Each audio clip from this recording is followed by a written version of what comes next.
A photo captured Steve and Vanessa walking arm in arm, looking close and intimate. I showed it to Steve and confronted him. He responded, "Well, of course, Vanessa is younger and cuter. It's only natural I'd cheat. I'm getting remarried before my overseas assignment, so hurry up and sign the divorce papers, old woman." He insulted me harshly and shoved the divorce papers in my face. "You see, I've been assigned to an overseas post. That's why I want to finalize the divorce quickly and marry Vanessa." I was so stunned by his attitude that I couldn't say a word. Understood. I immediately agreed to the divorce. I am Melissa, 39 years old. I work for a general trading company. I live with my husband, Steve, who is 3 years older than me. We both work at the same company. I'm in the planning department, and he's in sales. 5 years ago, I was also in the sales department, where Steve was a dependable senior colleague.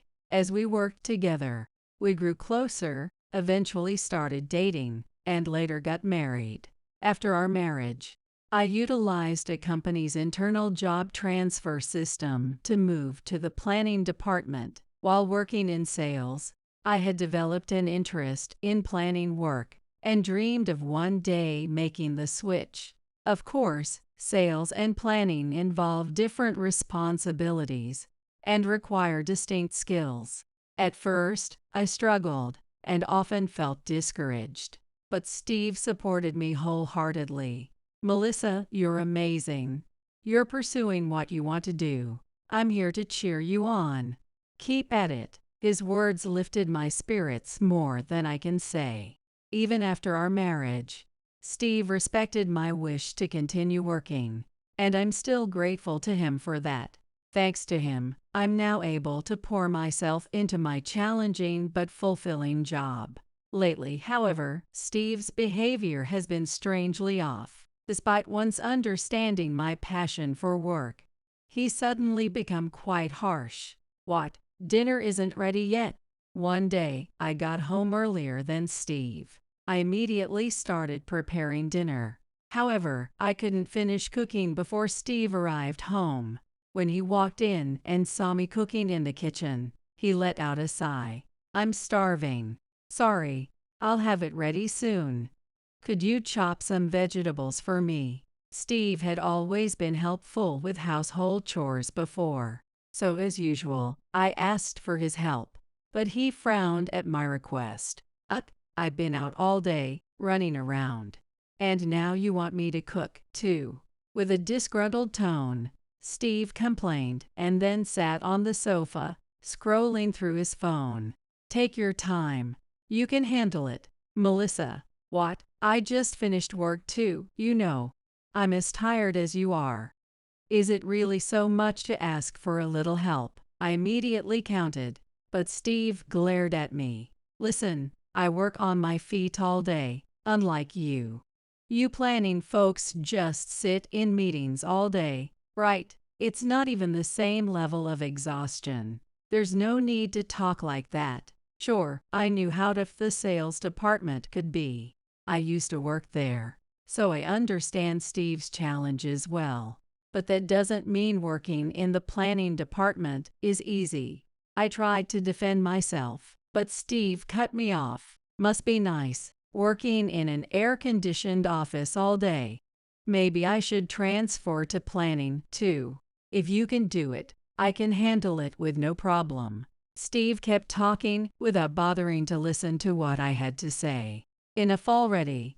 When I transferred to the planning department, you supported me. So why are you saying these things now? Because I come home completely drained, and dinner's not even ready.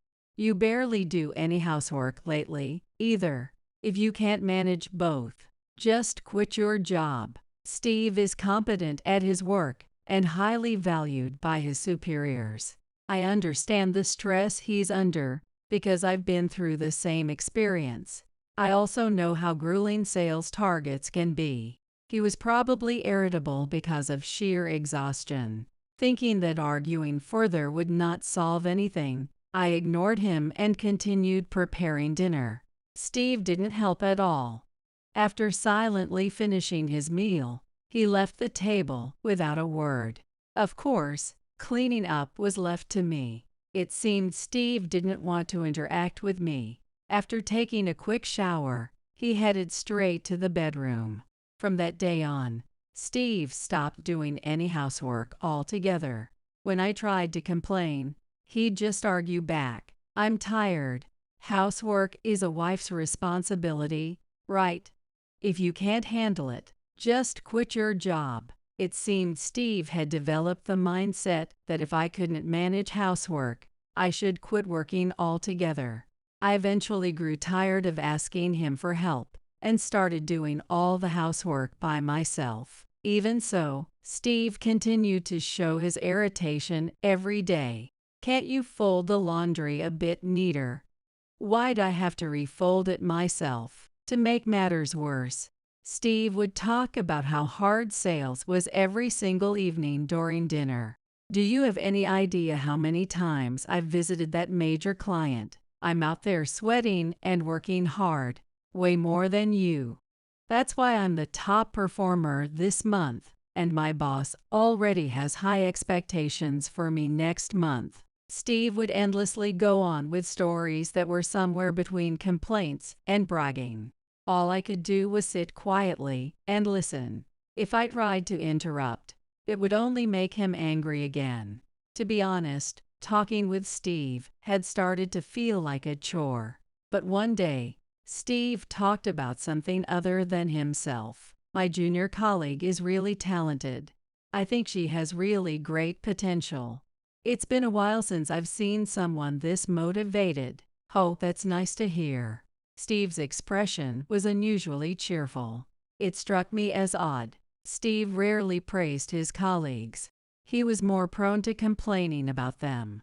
That junior colleague must have really left an impression on him. A few days after that conversation, I happened to see Steve at work. He was chatting happily with a young female employee.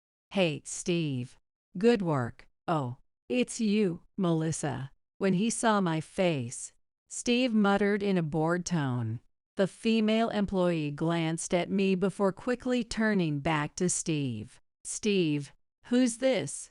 "Oh, she's my wife." Steve then introduced a female employee to me. Her name was Vanessa, his junior colleague. She was 25 years old and in her third year at the company. "Steve is always so helpful to me.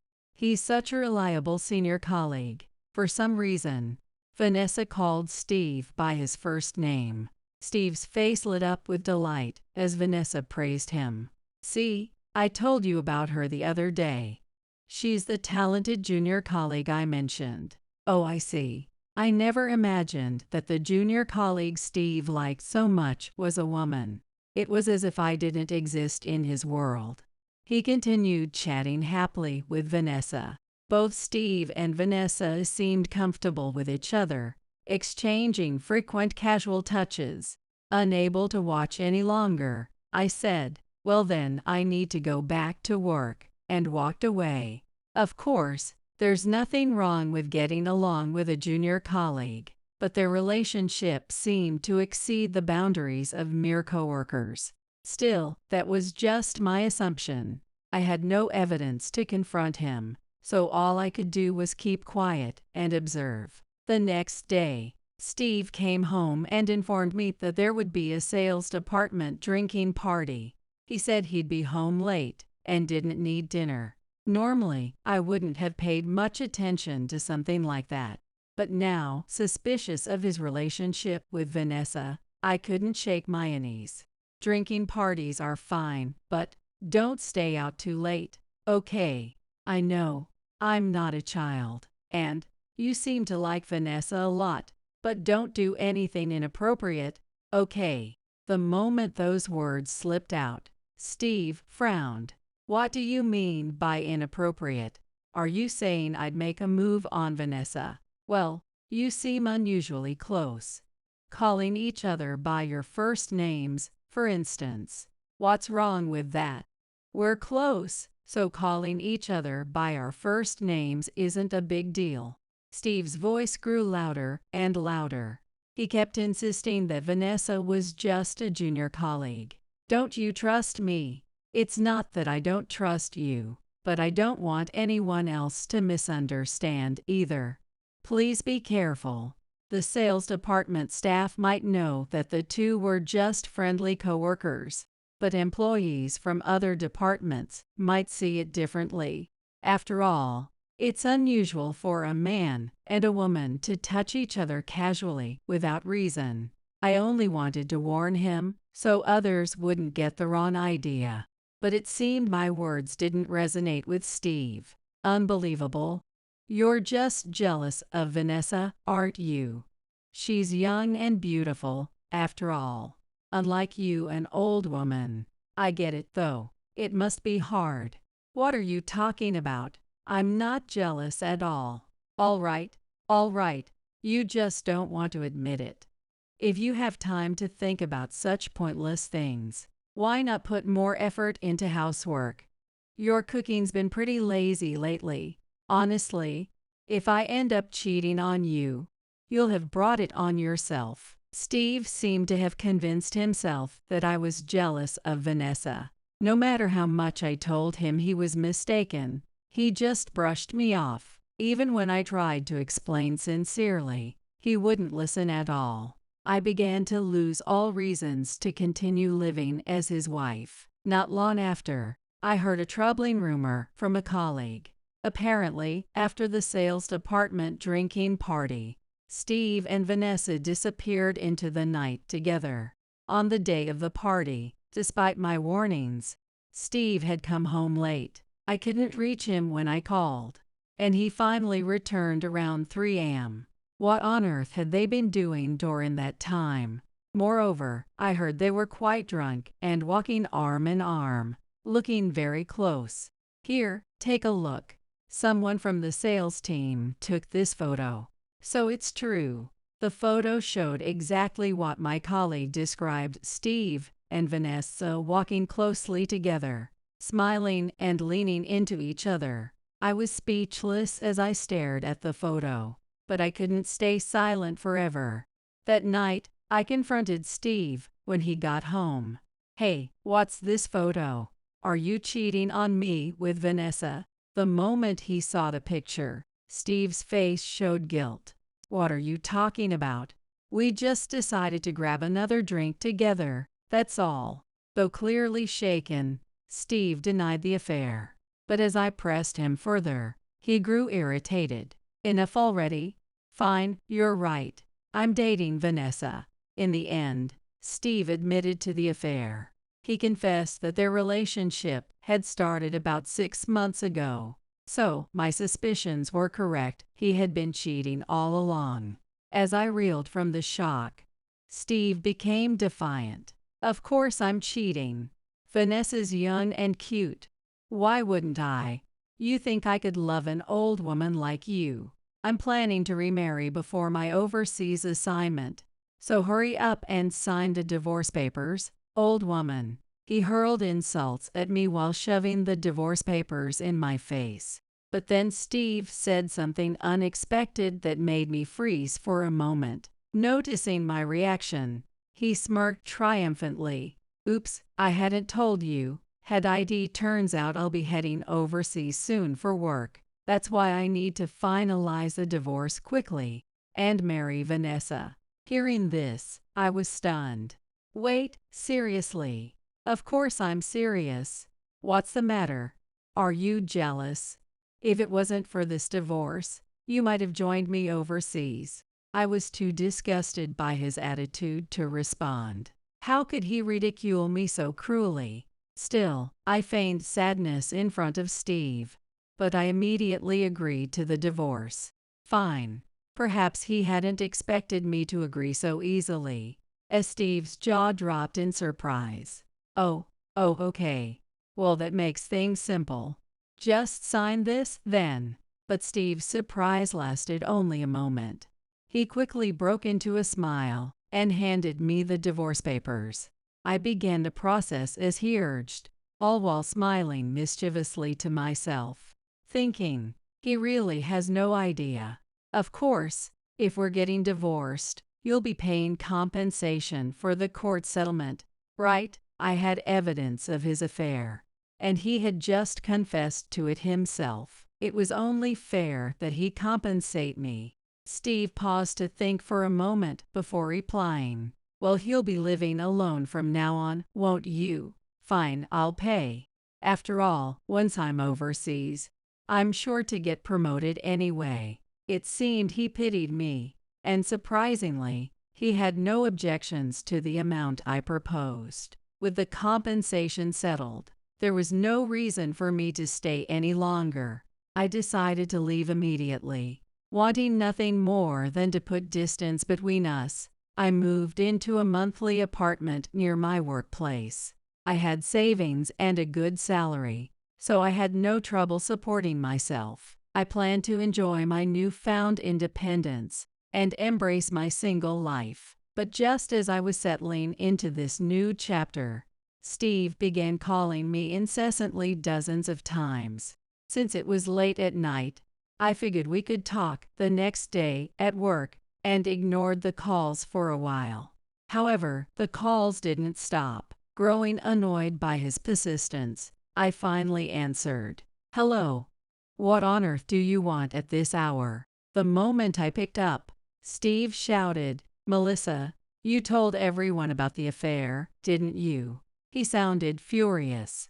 According to him, rumors about his and Vanessa's affair had spread throughout the office. Now colleagues were giving him cold looks, and even his boss was becoming suspicious. Why the hell am I going through this?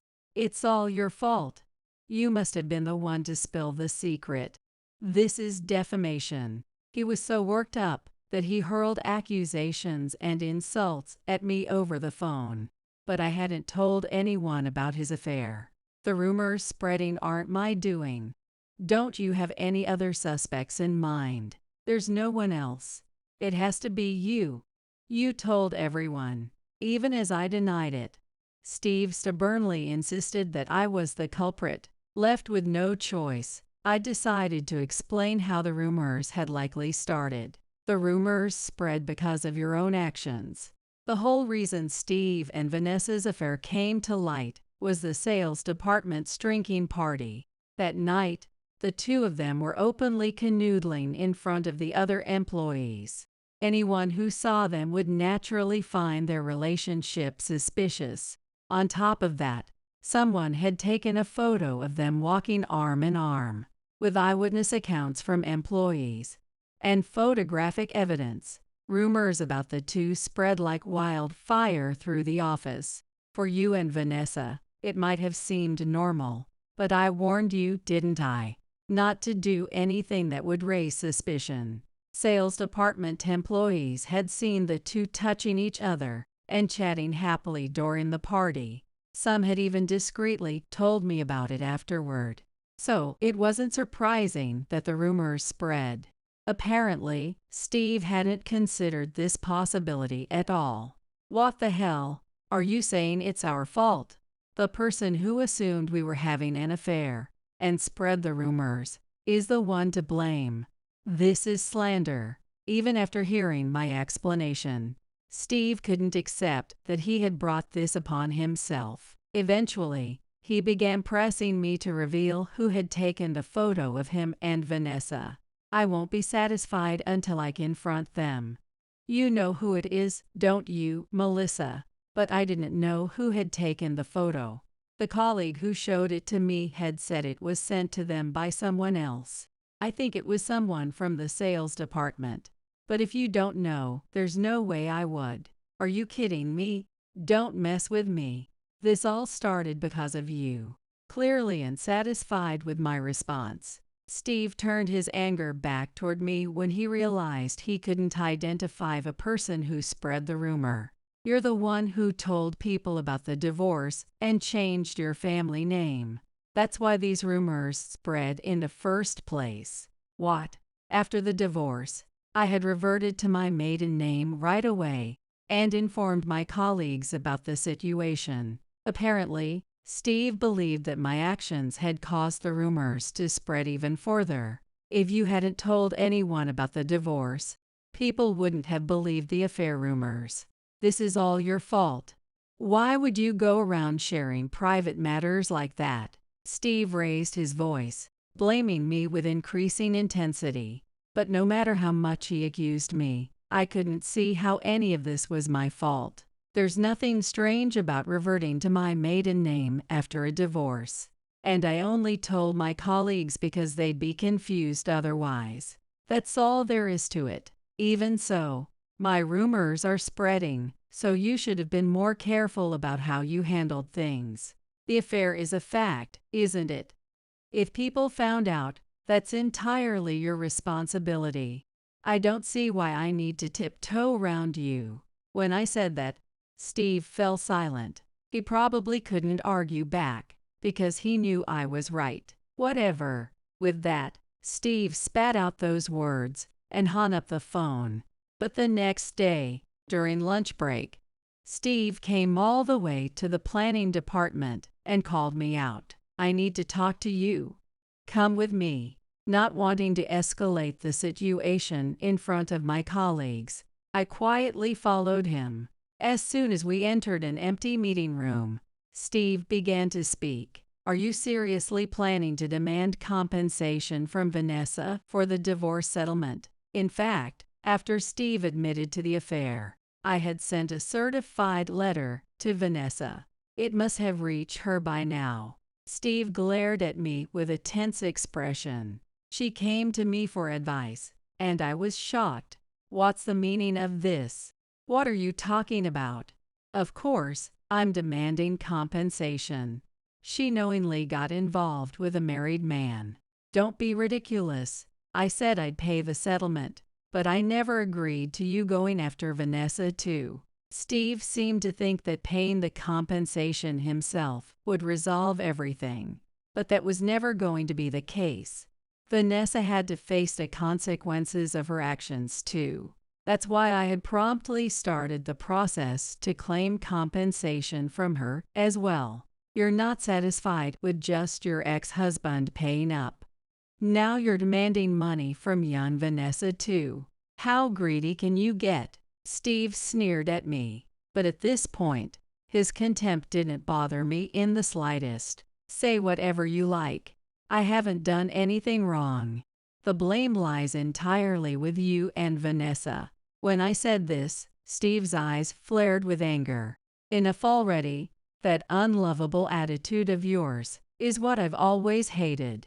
With that, Steve began venting one grievance after another. Apparently, his feelings for me had cooled ever since I transferred to the planning department. He had assumed that after we got married, I would quit my job and become a housewife. And instead, you neglected housework to throw yourself into work. How absurd. Marrying someone like you was a mistake. Right after the transfer, you were cooperative with the housework. Why are you saying this now? Because I met Vanessa. Steve declared this with a proud expression on his face. Apparently, Vanessa had repeatedly said things like, when I get married, I'll quit my job and dedicate myself to housework for my husband. She had also made remarks that praised Steve while belittling me. Vanessa made me realize how ridiculous it was for a husband to help with housework. I had been blindly following your lead until then. I see. So the change in your attitude was because of Vanessa. If I hadn't met Vanessa, I'd still be your servant. I'm truly grateful to her. That's why I can't forgive you for trying to make her suffer. Steve's anger continued to escalate. It seemed he had forgotten that we were still at work. As his voice grew louder, get as angry as you want. But are you okay with the other employees overhearing this conversation? Steve suddenly snapped out of it and fell silent. My words seemed to have brought him back to his senses. At this point, talking to him further would be a waste of time. I have a meeting after this, and I'd like to have lunch soon. I knew that bringing this up would provoke Steve, but I didn't want to let my work be affected. So I cautiously made the suggestion, and Steve let out a deep sigh. Fine, I get it. It's useless to say anything to you. Huh, that's exactly what I should be saying. I'll pay Vanessa's compensation too. Since I'm being transferred overseas, my salary is going up, so I can afford it. And I'll overlook the rumors. Once I'm abroad, it won't matter. By the time I return, everyone will have forgotten about it. Steve spoke with an unusually smug smile, but I felt something was off about his words and decided to ask. Hey, I was wondering this before, but what's all this talk about transfer and going overseas? No, I told you, right? I'm going to be transferred overseas. Have you forgotten? His words made me tilt my head. It seemed Steve was misunderstanding something. Well, it's hard to say, but I'm the one going on the overseas assignment. What? When I revealed the truth, Steve was shocked and completely taken aback. You're going overseas. What's this about? I haven't heard anything about this. Well, I didn't tell you. Don't make up silly lies. You can't trick me. Steve seemed to believe my words were a lie, but honestly, I understood why he found it hard to believe. When I first heard the news, I couldn't believe it either. The overseas assignment news came about 4 months ago when my boss called me in. Apparently, my work performance had been highly evaluated, and they asked me to transfer to an overseas branch. By the way, my selection was partly due to my strong French skills, which I developed during my time studying abroad. I know you studied abroad, but 4 months ago, they told you that long ago. Steve looked confused as he processed what I said. He was still skeptical, eyeing me with doubt. Since we're married, I think they informed me early on. If I had declined, they would have had to look for someone else. Well, that makes sense, I guess. As I explained, Steve's confidence seemed to wane.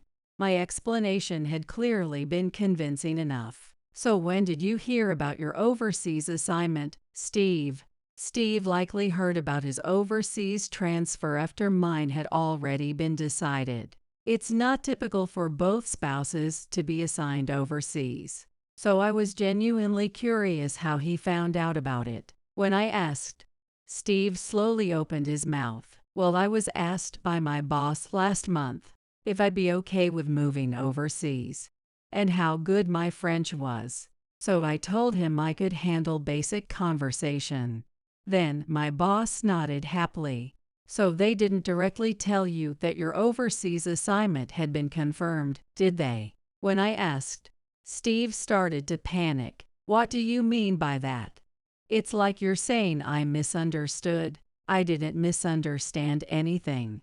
If my boss asked if I was interested in going overseas, anyone would think it's about a transfer. Steve had eagerly responded, I'm interested, when his boss asked about his interest in going abroad. So he apparently thought that the overseas assignment was already decided at that point. I couldn't even laugh at his optimism. It was beyond frustration. From that conversation, how could you think the overseas assignment was decided? Nothing has been decided yet. Did they tell you when you're going, or where you're going? That is. Steve hesitated and looked down, unsure of what to say. His reaction made it seem like he was starting to realize that he had misunderstood. Since I was reluctant about going alone, I think they were considering giving me a leave of absence to accompany you. Our company has a system where you can take a leave of absence if your spouse is assigned overseas. The overseas assignment is planned to last about 3 years. Living apart for that long would be difficult for both of us. So when I thought I'd be going abroad, I told my boss I'd like to use the leave system. The decision to transfer was made just as Steve's behavior was starting to change. I had been hesitant to tell him about the overseas assignment and was waiting for the right moment. In the meantime, I'm sure my boss in the sales department thought Steve had already heard about the assignment from me. and subtly checked how he felt about it. I should have told you about the overseas assignment earlier. I didn't think you would misunderstand like this. I apologized, acknowledging my part in the confusion, but Steve didn't seem to hear me. He wore a look of despair. No, I can't believe I was wrong. Now do you understand? The overseas assignment has been decided for me, not for you. So what's going to happen to me now? I bragged about the overseas assignment to Vanessa and my colleagues. Steve was panicking, visibly flustered, but I didn't know how to help him. Just admit that you misunderstood. Besides, you won't have to take a leave of absence, so it might actually be more convenient for you. Since I had already informed the company about the divorce, Steve could just continue working in Japan. I had already changed my last name and reported the divorce, especially because of the overseas transfer. When I told him this, Steve slumped down. Are you done now? Now that it was clear he had misunderstood. There was nothing else to discuss. I started to leave the meeting room, but instead of ignoring me, Steve ran past me and rushed out of the room. Hey, where are you going? I tried to stop him, but Steve just kept running away. Right now, Steve was in a desperate state, and I had no idea what he might do. With that anxiety in mind, I decided to follow him. Steve had returned to the sales department and was speaking to his boss. Boss, I'm going overseas for an assignment. Right. Even after hearing my explanation, Steve still couldn't accept the reality. He asked urgently, his face showing desperation, and the boss tilted his head in confusion. What on earth are you talking about? You asked me. You said, aren't you interested in moving abroad? Steve clung to the boss, his face pale. The boss sighed in response. I don't know what you're misunderstanding, but I never said anything about an overseas assignment. That's a lie, Steve muttered as he collapsed weakly to the floor. The employees in the sales department watched him, some casting cold glances, while others tried to suppress their laughter.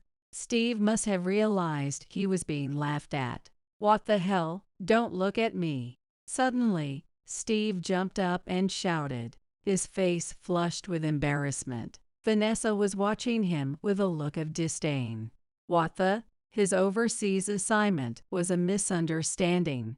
She muttered this in a voice loud enough for even me, standing outside the department, to hear.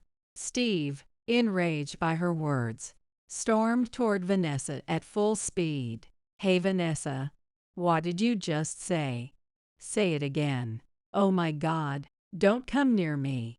It was a misunderstanding, wasn't it? Shut up, you're mocking me too.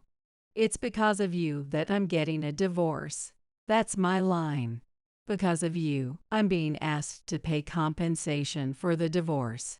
Vanessa fiercely rejected Steve and hurled insults at him. Steve then pointed at me. The compensation is her fault, not mine. What, her? Vanessa turned to look in the direction Steve was pointing. In that moment, our eyes met. Vanessa charged toward me, her face contorted in a devilish expression. You? What do you mean, compensation? Why do I have to pay compensation to you? Vanessa was seething with anger, but I couldn't hide my shock at the fact that she brought up the topic here. You do realize we're still in office, right? How can you talk about compensation so loudly? When I said that, Vanessa's face stiffened. Both Steve and Vanessa seemed to lose themselves when their emotions got heated, but it was too late to backtrack now. Behind Vanessa stood the boss, his face twisted in an expression of anger. I had heard the rumors about you too, but I never thought they were true. Vanessa, did you have an affair with Steve? Who's married? No.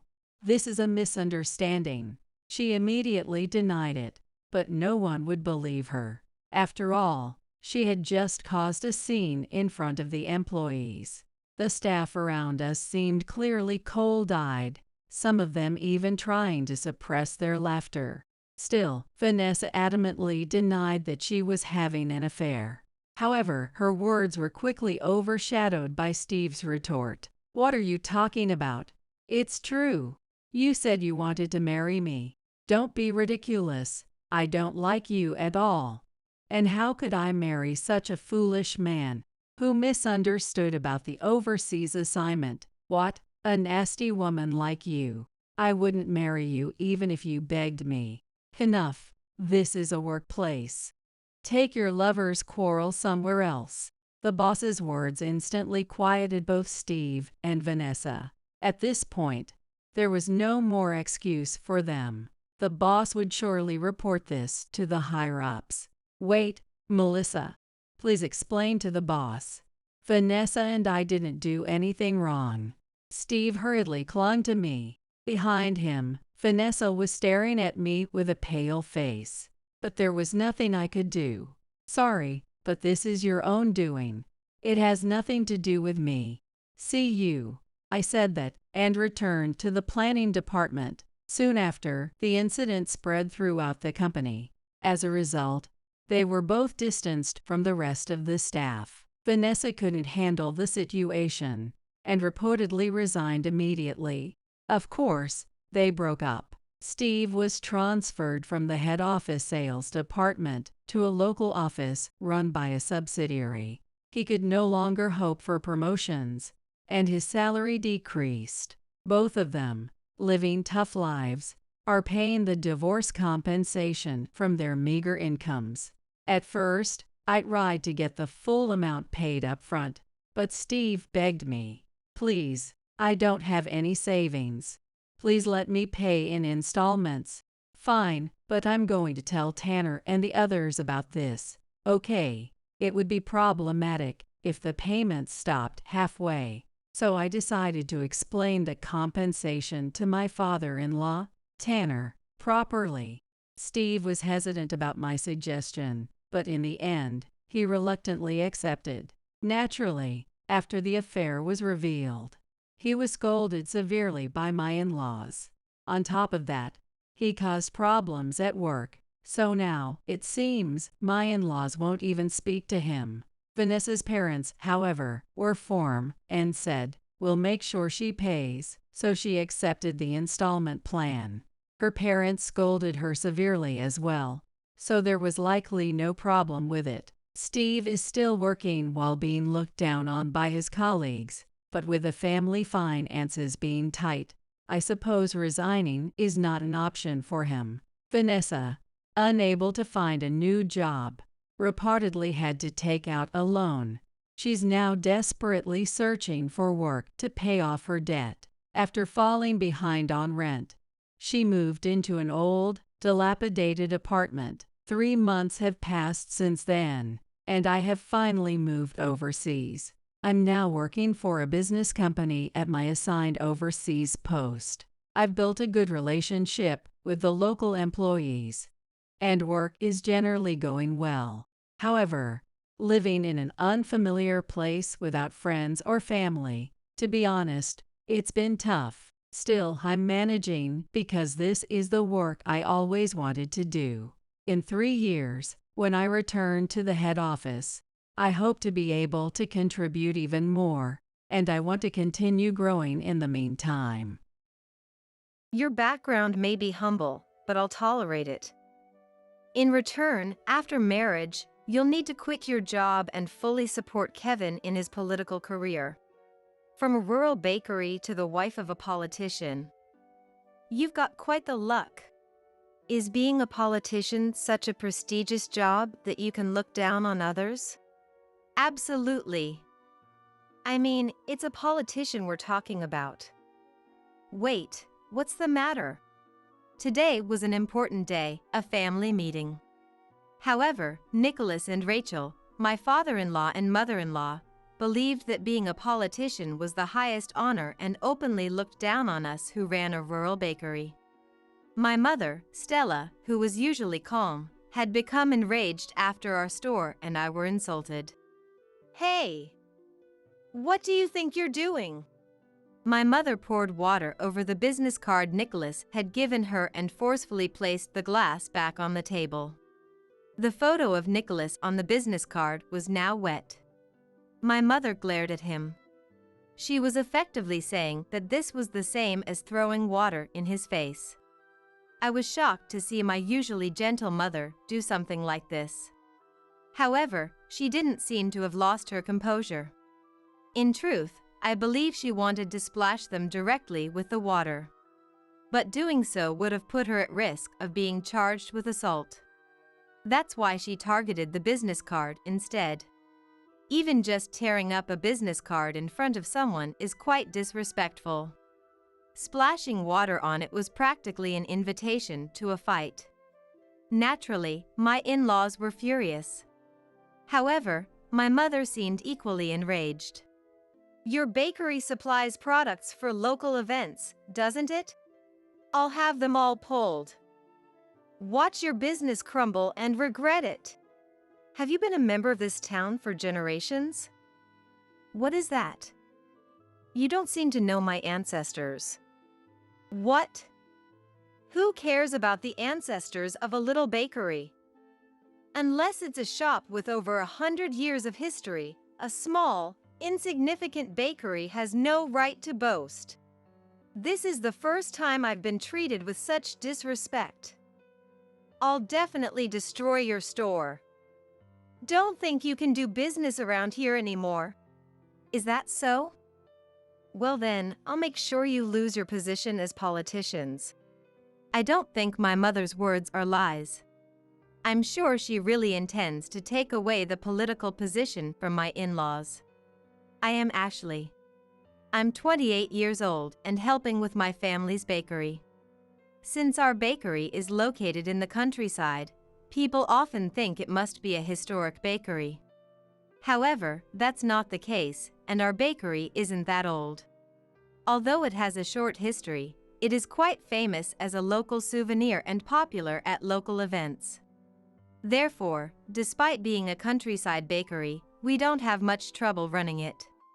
At 28, I find countryside life to be quite pleasant, like an old person, and I am satisfied with my life in this familiar land since childhood. The only complaint I had was the lack of encounters, but that has been resolved. Although we are not yet married, my boyfriend Kevin recently proposed to me. I plan to announce it after the family meeting is over, so I am holding back from blurting it out when talking to regular customers at the store. Kevin and I have known each other since kindergarten. Of course, at that time, we were not conscious of romance or marriage, and we didn't become particularly close afterward. We attended the same school until middle school, but then went to different high schools, and I heard through the grapevine that Kevin left the countryside to attend university. Since then, he had faded from my memory. However, about 2 years ago, we met again by chance. Hey, could you be Kevin? Huh? Don't you remember? We went to the same school from kindergarten to middle school. I'm Ashley. Oh, from the bakery. Kevin and I were not particularly close friends. However, having been together for such a long time from kindergarten to middle school, I strangely recognized him. We approached each other, searching for traces of our younger selves, and then caught up on each other's lives. Did you take over the bakery? I didn't, but my grandparents retired, so now my mom runs the shop and I help out. What about you, Kevin? After graduating from university, I worked in sales, but my dad told me to come back. Did something happen? Nothing in particular, but he wants me to become a politician, so he intends to make me study from now on. Isn't your dad a politician? Yes, my dad, my granddad, and his dad too. We are a family of politicians. That's amazing. So, you're going to become a politician soon too? I don't know if it'll be soon. For now, I'm planning to look for a sales job around here. You don't seem very keen on it. I'd rather not become one. Because I've seen a lot of my parents' stuff. I want to work and live freely. Why don't you tell him that? It's impossible to go against my dad. Politics is such a closed world, you know? So even now, there's this belief in my house that my father's word is law. In the countryside, those values are still deeply rooted. We were so happy to see each other after such a long time that we ended up talking for a long time. Since this is the countryside, all other acquaintances had left. So, I felt delighted to see an old friend after such a long time. Kevin probably felt reassured to meet a familiar face right after returning home. A reunion with a childhood friend in our hometown. Both of us 26 years old and at the right age. Neither of us had a significant other. With all these conditions met, it would be hard not to follow this path. We started keeping in touch, gradually growing closer as friends for about a year, and then started dating. About a year after dating, he proposed to me, which was just the other day. And today, Kevin is coming to my house for a family meeting. Nice to meet you. Thank you for having me. You went to middle school with Ashley, right? Think of me as a friend's mom and feel free to relax. Since I was meeting her as part of a family meeting, that seemed difficult. My mom said this with a smile at the door, but Kevin's face was tense. However, my mom, who runs a shop, has great communication skills. She's also gentle and approachable. Once we were guided to the living room and started talking, Kevin relaxed in about 10 minutes. You run a shop, that's impressive. It's not just my effort. I get help from Ashley, the staff, and many others. No, the shop runs because of your energy, right? You're always working hard and running around everywhere. Since we don't have a father, I have to work hard. But you always say you enjoy your work. The greeting to my mom went smoothly. Kevin didn't seem to mind that I didn't have a father, as my parents had divorced when I was young. I planned to have him meet my grandparents eventually, but I wasn't worried about that either. My grandparents have lived in the countryside but are not narrow-minded. In fact, they are quite flexible, advising against calling customers Miss or Mr. due to gender concerns, and suggesting we create low-calorie or fiber-rich products for health. Therefore, unless I bring someone very strange, they would likely say that marriage is up to the individuals involved. Having finished greeting my mom, the next step was to greet Kevin's parents. Kevin did a good job greeting my mom, so I had to follow his example. About greeting my parents, just let everything they say go in one ear and out the other. Huh? What do you mean? As I was driving Kevin home after greeting my mom, he said something that I didn't quite understand. When I looked at him, he seemed to have a gloomy expression. I would understand the meaning of this expression a bit later. The next day, I had some errands to run and went to the city office with my mom.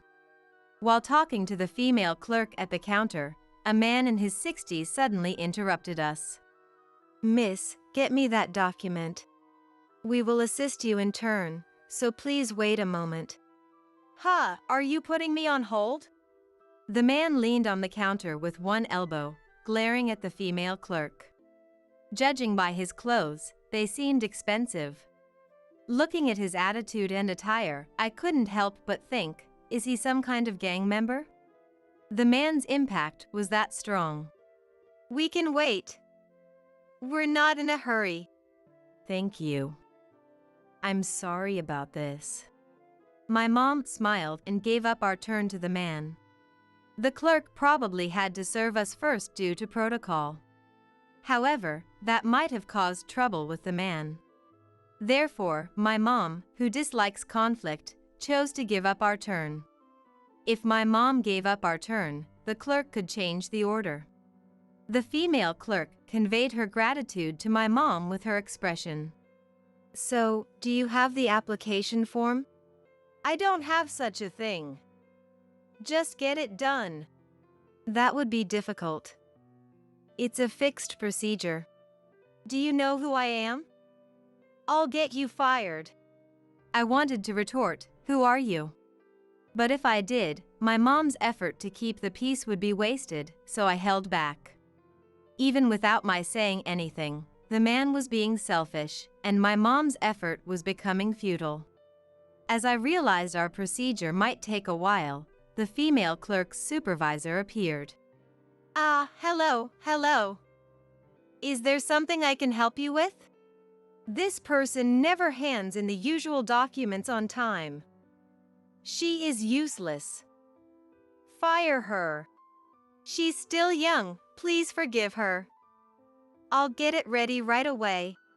The female clerk's supervisor retreated with a light smile. It seems the supervisor is used to dealing with this man. I thought this would stop the man's outburst, but it didn't. Miss, can you at least bring me some water? I'm thirsty. The female clerk looked clearly troubled. My mother and I exchanged looks, signaling her to go ahead, and the female clerk reluctantly left her seat. This is my first time seeing a real gangster. Even without any proof, in my mind, this man had become a complete gangster. New experiences always spark curiosity. I found myself glancing at the man several times. Is there something on my face? No, I was just looking at the poster on the wall. The local festival poster? It's full of typical stalls and local food, nothing but rustic stuff. Yes, that's right. That festival is something the locals look forward to every year, and my shop is planning to set up a booth with cookies. I felt a bit irritated, as if he had insulted my hometown. Just then, the female clerk returned with the water. As she handed it over, the man leaned arrogantly on the counter, watching the interaction between the clerk and us. It didn't feel good at all. Sensing that I wanted to leave quickly, the female clerk hurried with the paperwork. Once the procedure was done, my mother and I quickly walked away from the scene. See you around. I hoped I would never see him again. I turned back to give a brief nod as we headed for the exit. From behind, we could hear the man's voice again. He seemed to be bothering the female clerk once more. I felt sorry for her, but there was nothing we could do except wait for her supervisor to return. He was quite something, wasn't he? We should avoid getting involved in unnecessary matters. But I feel like I've seen his face somewhere before. Do you know him? Not at all. As we left the office, my mother and I talked about the man, feeling the tension ease. It's rude to judge someone without knowing them well. However, if even my usually gentle mother had such a strong reaction, it's no wonder I felt the same. When someone leaves such a strong impression, you can't help but become curious about who they are and what they do. My curiosity was unexpectedly soon satisfied. Thank you very much. That last customer had a lot to say about how people with kids struggle to work in this town. Before that, they mentioned how young people in general find it hard to work here. She seems so dependable, even though she looks only a bit older than me. You should learn from her. Speaking of work and parenting, that man we saw the other day was something else. Changing the subject, huh? I remember who he is now. Really? Who is he? He's a town council member. Really? That man? His family has been in politics for generations in this town. Is it okay for someone with that attitude to be a council member? In small town councils, there's a serious lack of people. It's not unusual to have people like him. Since there's a shortage of candidates, most members are in their 60s and are mostly men. In this town, the average age is over 60, and 90% are men. Oh. That's why politics tends to be such a closed-off, old-fashioned industry. When new perspectives don't come in, you get that "I'm the best congressman" kind of attitude? You seem to know a lot about this. I heard it from Kevin. Wait, a political family? No way. When I heard the same words, political family, from both Kevin and my mother, I had a bad feeling. People say the world is small, but in reality, it's vast. I quickly dismissed the unpleasant thought, thinking such a coincidence couldn't possibly happen. However, while the world may be vast, small towns make coincidences more likely. So, you're Kevin's fiancé. You're beautiful. I'd marry you myself if I could. When I went to the family meeting at my in-laws' house, the man I hoped to never see again was sitting on the living room sofa. The man who had been so demanding at the town hall was Kevin's father, Nicholas. Fortunately, or maybe unfortunately, he didn't remember meeting me at the town hall. The moment I saw his face, I felt like collapsing to my knees inside. However, it's often said that first impressions can be deceiving and people can turn out to be good upon getting to know them. Therefore, I needed to learn more about Nicholas. So, your family runs a bakery? Must be tough making ends meet in a small town. If you ever need money, you can always be my mistress. I've got plenty. Nicholas spent at least 8 out of 10 minutes making crude remarks. Most of his crude comments revolved around money and sexual topics. It was especially infuriating when he mocked our bakery. With a forced smile, I nodded along to Nicholas's stories, understanding what Kevin meant by telling me to just let his words pass. I consider myself good at finding people's positive traits. But no matter how much I talked with him, I couldn't find any redeeming qualities. Finding something good about Nicholas seemed incredibly challenging. However, there isn't only one way to solve a problem. If Nicholas was difficult, I could focus on building a better relationship with my mother-in-law, Rachel, and have her address Nicholas's crude behavior. I decided to give up on understanding Nicholas and turn to talk to Rachel instead. You're marrying Kevin? Kevin's going to be a politician. And you're from a small-town bakery? Our family is full of politicians, and you bring in your dirty, poor commoner blood? Once you get married, you must quit your job and support Kevin. Understand? Oh, this is bad. Both in-laws were incredibly difficult. I looked to Kevin for help. But he seemed just as stunned by their words, his face blank and unresponsive. He was likely so embarrassed that he mentally escaped to another dimension. That's my fiancé. He had properly taught me how to deal with his parents. I'll try escaping to another dimension too. Barely, but we managed to finish greeting his parents. When Kevin was taking me home, he apologized sheepishly. Sorry. You were surprised, right? They think this town is their kingdom. Once we're married, I'll try to limit our contact with them as much as possible. Just endure the meetings and wedding for now, even if they say something. It just shows how proud they are of their work and roles, right? That's a good thing. Some of their words were a bit troublesome, but don't worry about it. Kevin seemed relieved and, for the first time today, showed a genuine smile instead of a forced one. When I got home, I immediately reported about Nicholas to my mother. Small towns are really tight-knit, aren't they? I thought so too. Kevin said that once he gets married, he'll try to minimize our interactions with Nicholas and his family. Even his own child is fed up with him. But since he raised Kevin, whom we respect, he must have some qualities we can't see. If we talk to him properly, we might be able to see that side of him. Well, I'm not sure about that.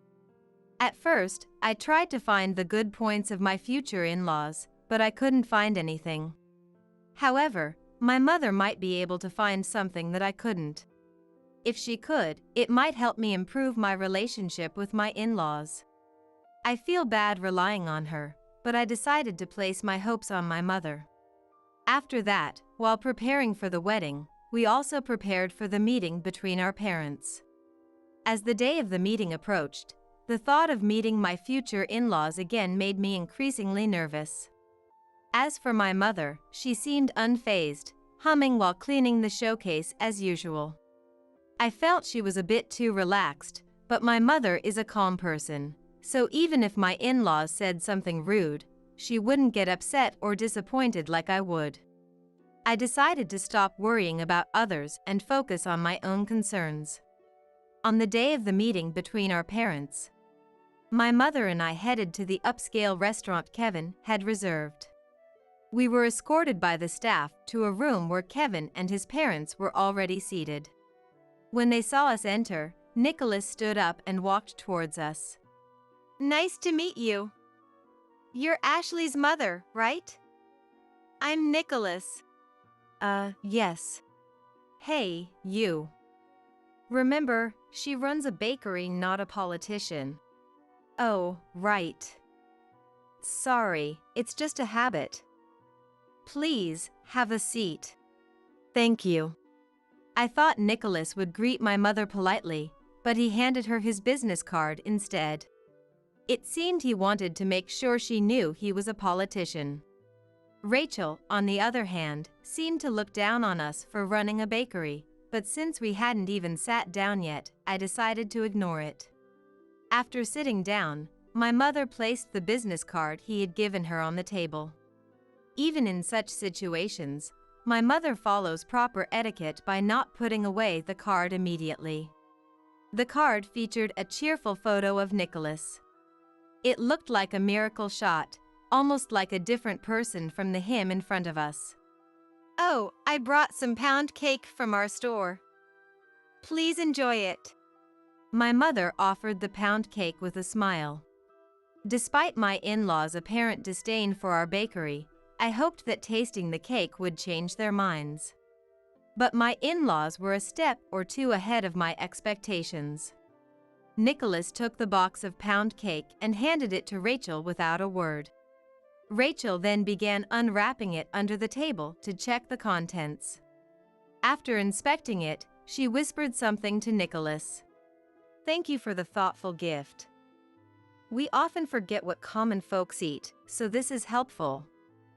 It's important for us as politicians to know what you usually have. But next time, a bit more consideration would be appreciated. Nicholas, you shouldn't talk like that to common folks. Really? But they need to understand proper manners. Well, I see. My mother seems unusually irritated by the unpleasant money-related conversation. Sitting next to me, my mother is restlessly clenching and unclenching her hands under the table. I've never seen her like this. It's common for usually mild-mannered people to be unstoppable when they finally explode. Could my mother be that type?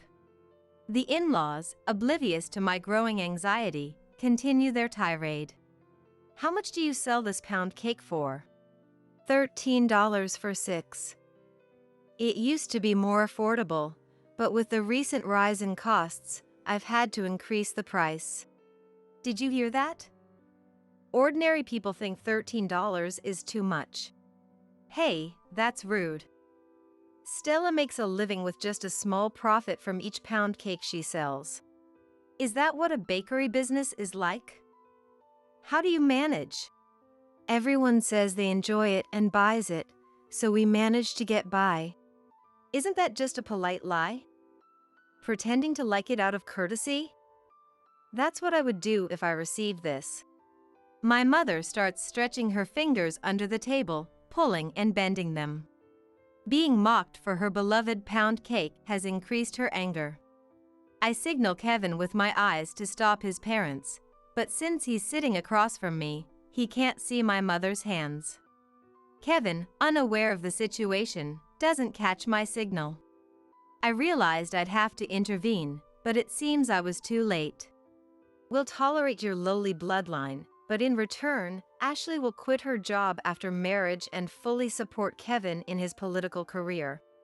From a small-town bakery to a politician's wife. Lucky you. Is being a politician such an esteemed position that you can look down on others? Of course.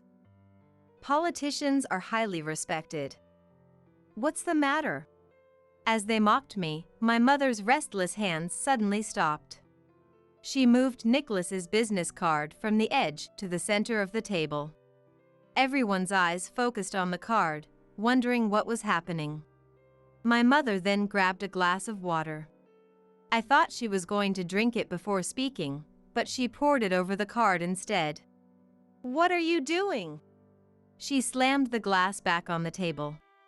Nicholas's face on the card was drenched. My mother glared at Nicholas, clearly indicating that this was the equivalent of throwing water in his face. I'm shocked to see my usually gentle mother do something like this. However, she didn't seem to have lost her composure entirely. She probably wanted to splash Nicholas and Rachel directly. But that would have been assault. So, she poured water on the card instead. Even just folding the card would be quite disrespectful. But pouring water on it was practically inviting a fight. Naturally, the in-laws were furious. Do you realize we've been politicians here for generations? Your shop provides goods for events, right? I'll make sure everything is pulled from the registry. Go out of business and regret it. Generations of politicians? So what? You don't seem to know anything about our ancestors? My mother remained calm but was clearly very angry. The fact that she brought up our ancestors, something she rarely talked about, was proof of that. What? Why would I know about the ancestors of a small bakery? Unless it's over 100 years old, a small shop shouldn't be so arrogant. I've never been treated this rudely before. I swear I'll shut your shop down. Don't think you can do business around here anymore. Is that so? Then I'll make sure you and your associates are removed from office. You intend to run for office? That's futile. Don't bother. Elections cost money. Besides, how do you plan to take votes from someone who's been a politician for years? Ashley, we're leaving. My mother walked out of the room, and I followed her. As I left the room, the staff brought in lavish dishes, almost as if to replace us. It felt a bit wasteful, but it couldn't be helped. As we exited the restaurant, Kevin ran after us. I'm really sorry for today. I'll cut ties with my parents, so could you please allow me to marry Ashley? Kevin apologized to my mother and expressed his desire to marry me, pleading earnestly. How could such a decent child come from those two? Is it the opposite role model effect? Honestly, I think that's part of it. I've seen so much of what I don't want to be in my parents. With my mother's approval of our marriage, the tense atmosphere eased a bit. Do you mind if I give your parents a little lesson? I've been curious about that. If you can really unseat my father, I'd ask you to do it. He gave his blessing for us to take action against his parents. This would mark the end of his parents' future. About 6 months had passed since the confrontation between our parents. The wedding was approaching, but before that, it was time for the city council elections. Usually, familiar faces would fill the seats unopposed. However, this time, there seemed to be a bit more commotion than usual. Still, elections happen everywhere and end before you realize it. My mother and I were at our shop as usual when Nicholas and Rachel stormed in, yelling. What did you do? Please don't raise your voice in the shop. It's fine since there are no customers now. That's not the point. What happened? Why did I have to lose? And I was the only one who lost. That's ridiculous. And to lose to that young woman is unacceptable. My mother and I exchanged glances and couldn't help but laugh. It seemed Nicholas and Rachel genuinely didn't understand why Nicholas lost. We'd need to explain it step by step. The young woman you're talking about? She ran for the first time at 36. My mother supported her. She's a regular at our shop and always believed this town could be better. She was interested in politics but didn't know how to get involved, so she turned to my mother for help. What? Just because a bakery supported her, she won the election? What dirty tricks did you use? Please don't be rude. I volunteered to help. I didn't get paid, and we didn't break any election laws. Before election laws, it didn't even look like she was campaigning. Where did she get her votes from? And the money? Campaigning costs a fortune. If you fronted it, that's a problem. I told you, we didn't break any laws. It looked like she wasn't campaigning because she was using social media to share her policies. She used direct messages, videos, a website, and other internet-based methods, with no street speeches. The total spent was under $2,000. Campaigning online? It should cost tens of thousands, and she spent $2,000? I lost to that method. Nicholas and Rachel were quite shocked, unable to adapt to new perspectives and clinging to old beliefs. However, there are instances where younger generations in their 30s have won elections by effectively using social media. My grandparents, who are 80 years old, are very flexible and embrace new values to the point of being mindful of gender issues and the language they use when interacting with others. My mother, who is still young at 54, has inherited this adaptability and is even more flexible. She advised that this method would be suitable for electing young people. No way, there are other candidates too. How can they just snatch my votes like that? It doesn't make any sense. It seems you forget, but we've seen you acting arrogantly at the city office.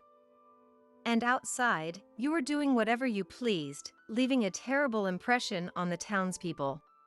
So, that person posted on social media about reforming the old ways of the council. While it wasn't said directly, anyone could see it meant stopping council members from being overbearing. That created an atmosphere where people wanted you out. And if a young woman is doing it, it makes people want to support her even more, right? The internet can be scary like that. My mother was explaining this to my in-laws with a pleased and satisfied expression, happy with the outcome she had aimed for. However, the most important point hadn't been mentioned yet. It wasn't just the power of social media that led to this result. I believe my mother's presence was a significant factor. Since my mother doesn't like to talk about this, I decided to explain it for her. My mother's knowledge about elections and her ability to gather votes have another important reason. You don't have to say that. No, it's important to explain. Our ancestors were landlords in this area. During land reforms, we had to give up most of our land. This bakery was built around that time. So, it doesn't have a long history. It doesn't have a long history. But being former landlords, we have valuable historical documents about this area.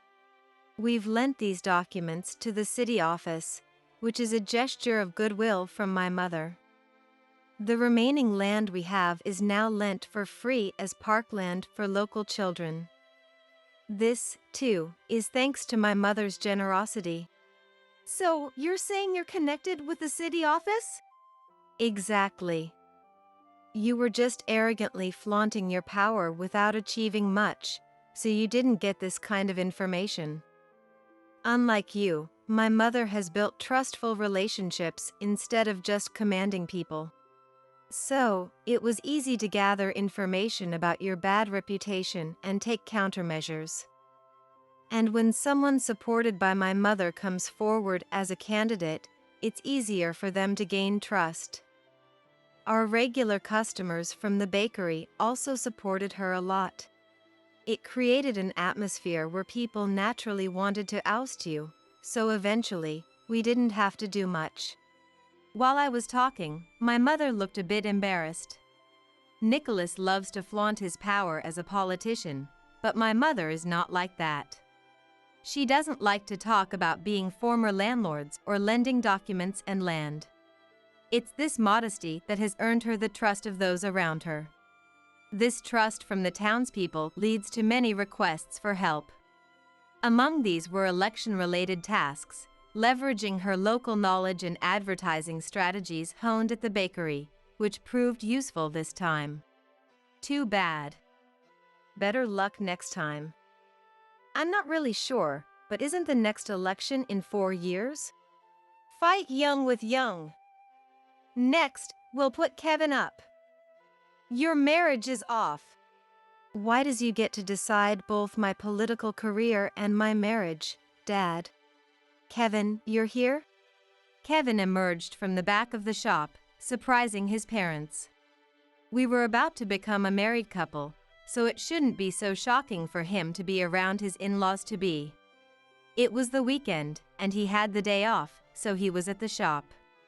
Earlier, he had been observing the craftsmen making sweets in the back, not hiding. I said I was cutting ties after our parents met. Since I did, stop trying to force me into politics. And you have no right to cancel our marriage. You can't be serious about cutting ties.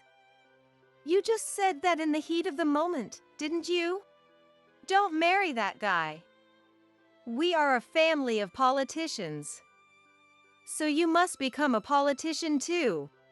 I believe being a politician is a respectable job. But it's not just being a politician that makes someone admirable, right? It's being a politician who actually does good work that people respect. I don't think you're admirable at all, just throwing your weight around and lording your power over others. Do whatever you want. I'll definitely ruin this shop. His parents stormed out, shouting. They still seemed to believe this town was their personal kingdom or something. Having already talked to the town hall, I had an idea of what would happen next. Even without doing anything, they would soon realize their mistake. Nicholas was dragged from his seat as a councilman, and complaints of harassment and misconduct poured in from all sides. There was even information from another council member about embezzlement. It seemed some council members were troubled by his tyranny. But with his family's long history in politics, he wielded undue power, making it difficult for anyone to fight back. Now, seeing a chance, some with a sense of justice took action, while others, still stuck in old ways, worried me that they might defend him. However, they too had engaged in harassment, so they stayed silent to avoid getting involved. Nicholas, abandoned and without support, could not return to his position. He was left alone, abandoned by everyone. In this situation, he could never return to being a senator. However, Nicholas had been a politician for many years, so he must have accumulated a significant amount of money. Yet, it won't be possible for him to live comfortably off that money from now on. With the continuous stream of accusations, the amount of compensation he might have to pay is staggering. How much money will he be left with in the end? Additionally, he could face criminal charges. If that happens, finding another job would be very difficult. Most importantly, his in-laws, who had once thought of him as the most powerful politician, lost that prestigious title. This was the biggest shock to them. Kevin has also made it clear that he does not want to become a politician, so the legacy of the political family ends with him. In this situation, his in-laws have lost all motivation, and they stay indoors as they are looked at with cold eyes when they go out. Amidst all this, Kevin and I had our wedding. Of course, his in-laws were not present. After the wedding, we headed to the county office. The clerk greeted us with a warm smile. This alone showed how much easier it has become to work. With Nicholas gone, the woman my mother supported is thriving. Kevin and I got our marriage certificate issued. We are now officially married. Thank you for everything until now. From here on, you can handle things on your own. What? I thought he was expressing gratitude, but it was a shocking statement. I've supported you all this time. Now I deserve to be free, right? What are you talking about? It made no sense. He claimed to have supported us, but I worked too, earning more than him. I'm tired of you, Mary. You used to be young and beautiful, but now you're useless. How can you say such things? And those kids, they're creepy. I can't understand what they're thinking. Don't talk about them like that. Are you sure they're even my kids? Tell me the truth. I wanted to punch him but stopped myself. A man like him wasn't worth it. So, you just want to leave, right? I'm glad you understand quickly. He laughed loudly and left the house. A few days after he left, divorce papers arrived. Did you get the divorce papers? Yes, just now. Good. Make sure you file them today. I'm getting remarried. She's 17 years younger than you and a real catch. Good for you. Aren't you surprised? After what you said and did, nothing surprises me anymore. Fine then. Goodbye. He hung up. He didn't mention about the children at all. That angered me more than anything else. But his outrageous behavior didn't stop there. A week later, I received a wedding announcement and invitation. He was truly a horrible man. Seeing this, the kids made a suggestion. Wow, he has some nerve. Mom, are you going? Why would I go to his wedding? Exactly. We'll go instead. What? Don't worry, Mom. We'll cause a scene and get revenge. But if you do that, you'll get into trouble. We'll be fine. We have a plan. Seeing them smile excitedly scared me. They are twins with IQs of 140. Maybe their father feared them for this reason. I made up my mind. I trust you too. Just make sure it's so thorough that he can't recover from it. Yes. Yes. They were perfectly in sync. On the wedding day, they exceeded my expectations. My name is Mary, and I'm 47 years old. I work as a manager at a small local company. I have twins, Henry and Rala, with my ex-husband, Lien. Lien and I were high school classmates and reconnected when we were 25. He hadn't changed much, but one night out, I was drawn to his bright and genuine personality. Really? You liked me back then? Yes. But there were always people around you, so I couldn't talk to you. I didn't know that. It seemed he had admired me since high school. I never thought of myself as popular back then. I never thought I'd see you again. Where have you been all this time? I was in Boston, but this place feels more like home. Yeah, I stayed here and got a job right after graduation. This reunion led us to go out for drinks often. It was inevitable that we started dating. I felt delighted by Lien's intense pursuit, and I began to think that I wanted to be with him forever. Will you marry me? Of course. I'll make you happy. He proposed a year after we started dating. We got married and lived happily without any problems. Then, when I was 29, something life-changing happened. The twins were born. A boy and a girl. We named them Henry and Rala and adored them. Since I worked, my parents often took care of them. When they started kindergarten, I noticed something extraordinary. Thank you for always taking care of them. Mary, come here for a moment. Mom seemed very excited. She was writing something in a notebook.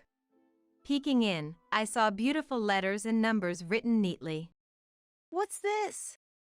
I tried having them write, and they picked it up immediately. Both of them. Maybe it's because they're twins. I felt a flutter in my heart. I spoke gently to them. You two are amazing. Grandma taught us. It was fun. That's wonderful. You're both so talented. I hugged them. What's wrong? You're squeezing too tight, Mom. Sorry, I got so happy. Let's go home. I wanted to tell Lien right away. I'm home. Welcome back. Why are you so happy? These two might be gifted. What do you mean? I explained what happened at my parents' house, showing him the notebook. Really? And they only needed to be taught once. Maybe you're right, Mary. Absolutely. We taught them many things at home after that. Before starting elementary school, they already had a vast vocabulary and could count over 100. Just before they graduated from elementary school, their teacher made a suggestion. You might want to have them tested. I see. There are free online tests you can try. Thank you. I'll do that. I immediately wanted to have them take the test. However, Lien didn't look happy about it. He used to proudly talk about the kids. Why would you make them do that? Don't you want to know, Lien? What's the point of knowing that? From this point on, a rift began to form between him and me regarding the kids. I went ahead and had them take the test. The results were astonishing. Both had IQs over 140. We're really smart. Isn't this normal? What are you talking about? This is amazing. Mom, calm down. Being scolded by elementary school kids was unexpected. Just then, Lien came home. Let's show Dad about it. Yeah. They ran to Lien. Look at this. Henry showed him the printed results.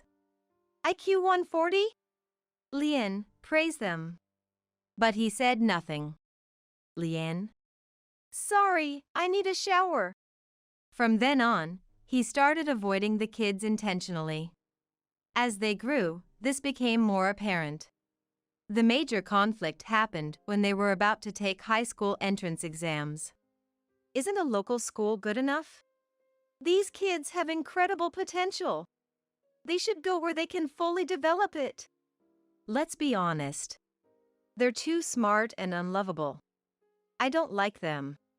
What? I couldn't tolerate this statement. Is that how you see them? Mary, you're being unreasonable. Unreasonable? I don't understand what you're trying to do. That was exactly how I felt. Lien, it's fine. We don't care where we go to high school. Henry's right. We're not concerned. That's not the point. Your dad is neglecting you too. It's natural to be angry if they're called unlovable. Then you handle it, Mary. Do what you want. Wait, we're not done talking. Lien ignored me and left the house. Our family started to fall apart. Ultimately, the twins went to a nearby high school of their choice. They probably chose it to avoid causing more trouble. My only role was to support them. After they started high school, Lien hardly spoke to them. You're not talking to them much lately, are you? I talk to them when necessary. Even so. Besides, lately, they've been looking down on me. That's not true. They think I'm an idiot. I tried repeatedly to get Lien to communicate more with them, but it was futile. Mom, are you okay? Yes. You don't look okay. I wonder why it turned out this way. About Dad? Yes. But. What? Never mind. Do you still love Dad? That's a sudden question. I was just curious. I don't fully understand what my children think. But I still love them. He was just running away. I wanted to fix it somehow. When they reached 10th grade, Lien's behavior worsened. He not only stopped talking but also stopped coming home. He returned late on weekdays and left early on weekends. Lien, what have you been doing lately? What do you mean? You're coming home late and weren't around last weekend. I can do what I want. Who do you think is earning for this family? This isn't about that. I'm supporting this family. What are you trying to say? Don't you get it? Is this the woman I admired in high school? I usually don't get angry easily, but this annoyed me. Let me tell you, I never thought you'd turn out like this either, Lien. Say that again. I'll say it as many times as needed. You were much better when we met. Lien, who had been sitting on the couch, stood up and walked over to where I was in the kitchen. What? Then, without warning, he slapped me across the face. I staggered from the shock and hit my head on the corner of the refrigerator. My vision blurred. The last thing I saw before losing consciousness was Lien looking down at me with contempt. This is your fault, Mary. You brought this on yourself. Stay there and think about it. I regained consciousness to the sound of someone calling my name. Mom, are you okay? Henry helped me to the sofa. What happened? I just tripped. That's not true. I instinctively lied. Some part of me still hoped that the kind Lien would return. No matter what he said or did, I clung to that tiny shred of hope. I believed that we could be a happy family again someday. Henry, what are you doing? Rala, who had just returned, confronted Henry. Calm down. I didn't do anything. Henry explained the situation to Rala.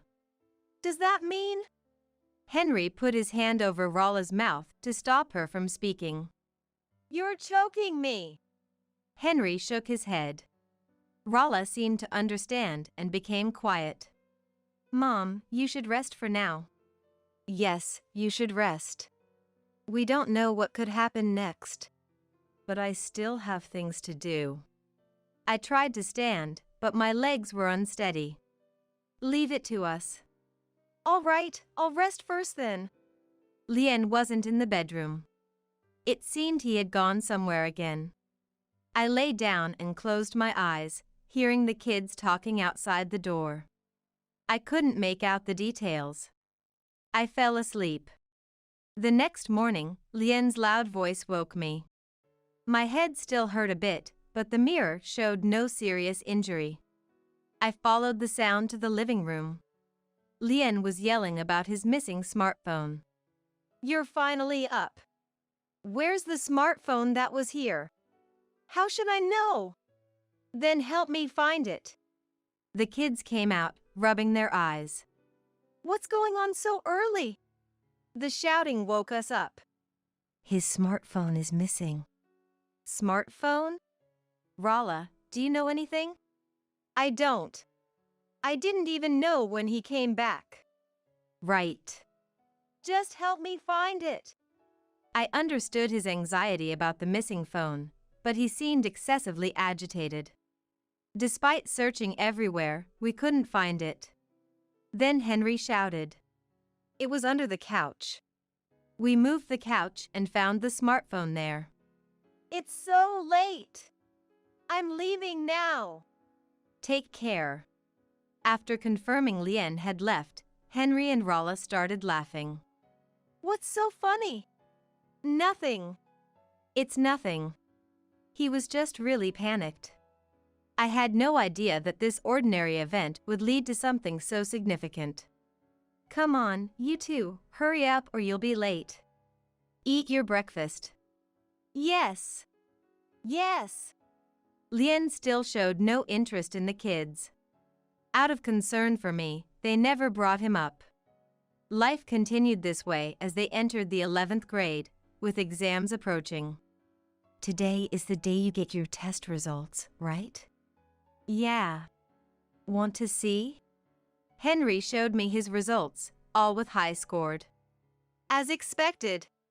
These are no problem. I don't know about Rala, though. You can't ignore that. You're back? Just then, Rala walked into the living room. Just so you know, I also got high scores. They were truly remarkable children. But don't push yourselves too hard. We're fine. Yeah, we'll study hard for you, Mom. I had been secretly saving money for their education. Honestly, I couldn't rely on Lien. I regularly deposited part of my salary into a special account, but I noticed something disturbing. Several $1,000s had been withdrawn. What? The withdrawal date was a week ago. That was the day Lien said he was visiting his parents. I immediately called my mother-in-law, Jane. Hello, Jane. Mary? What's wrong? It's about a week ago. I was glad I called. Lien hadn't visited his parents. Sorry for the sudden call. It's fine. Come visit us again soon. I will. Thanks. I waited for Lien to come home. I've been waiting for you. What? A week ago, where were you? That day, I was at my parents'. That's a lie. I confronted him directly. I called you mother. She said you didn't visit. Well, is your mom lying? No. Then what? I was with a friend. I didn't care about his excuse anymore. There was something more important. There's something else I want to know. What? You withdrew money from my account, didn't you? Why would I do that? Really? It was withdrawn using this card. I showed him the card. He immediately averted his eyes. You looked away. Do you have any idea? Of course not. I've never seen that black card. He fell into my trap.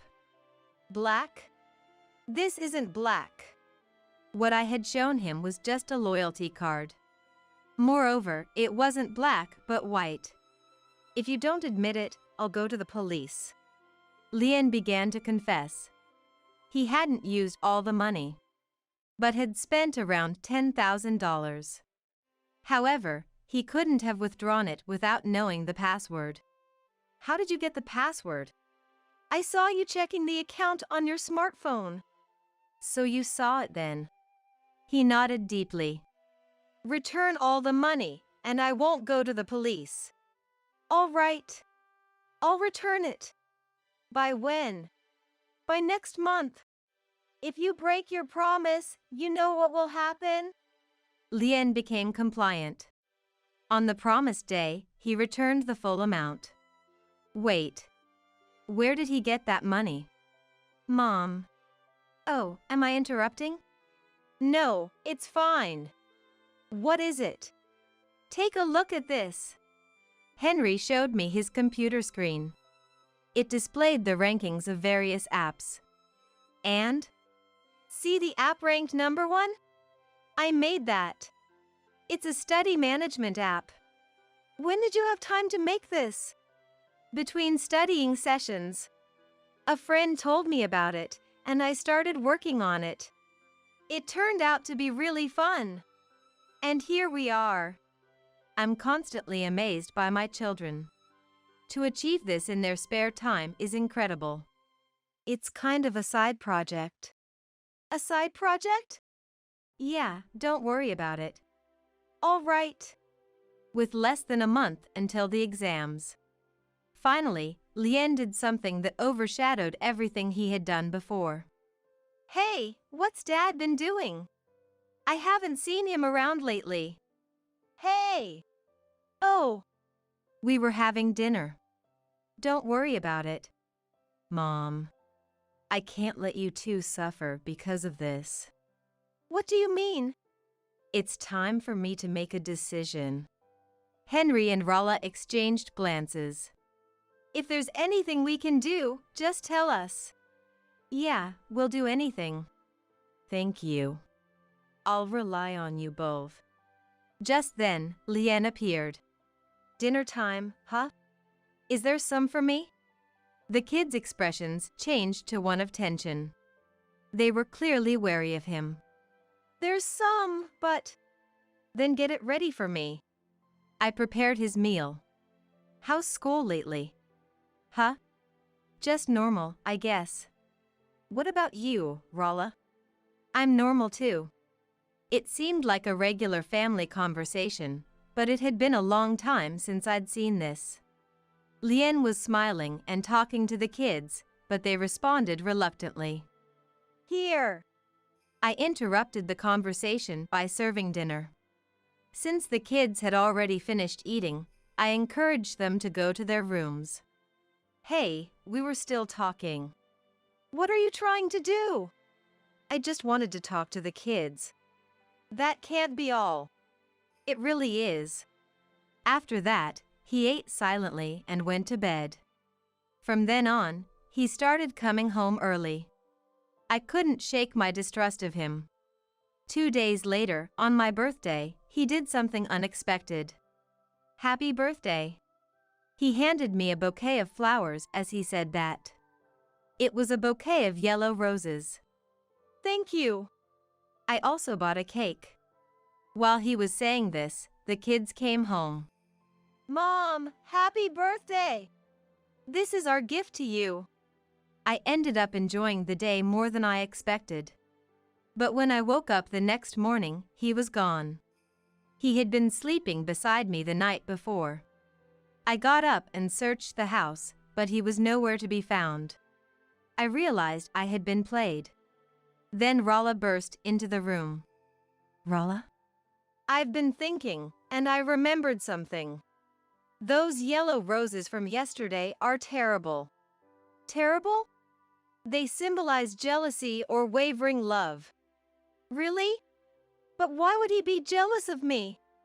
And where's Dad? He's gone. We've been tricked. At that moment, I understood I had been abandoned. Last night was his final meal with us. Maybe he waited until my birthday to leave. Lien had apparently been setting things up in advance because I was later called into work. I was accused of having an affair. I managed to clear up the misunderstanding with a thorough explanation. When I got home, Jane called. Mary, how could you do such a thing? What? Lien said you were having an affair. I would never do that. Enough. Don't contact us anymore. Jane hung up abruptly. Lien called 2 weeks later. I was in the midst of contemplating the divorce. Thanks for everything up to now. You're on your own from here. What? Just when I thought he called, he said something outrageous. I've supported you all this time. I deserve my freedom now. What are you talking about? It made no sense.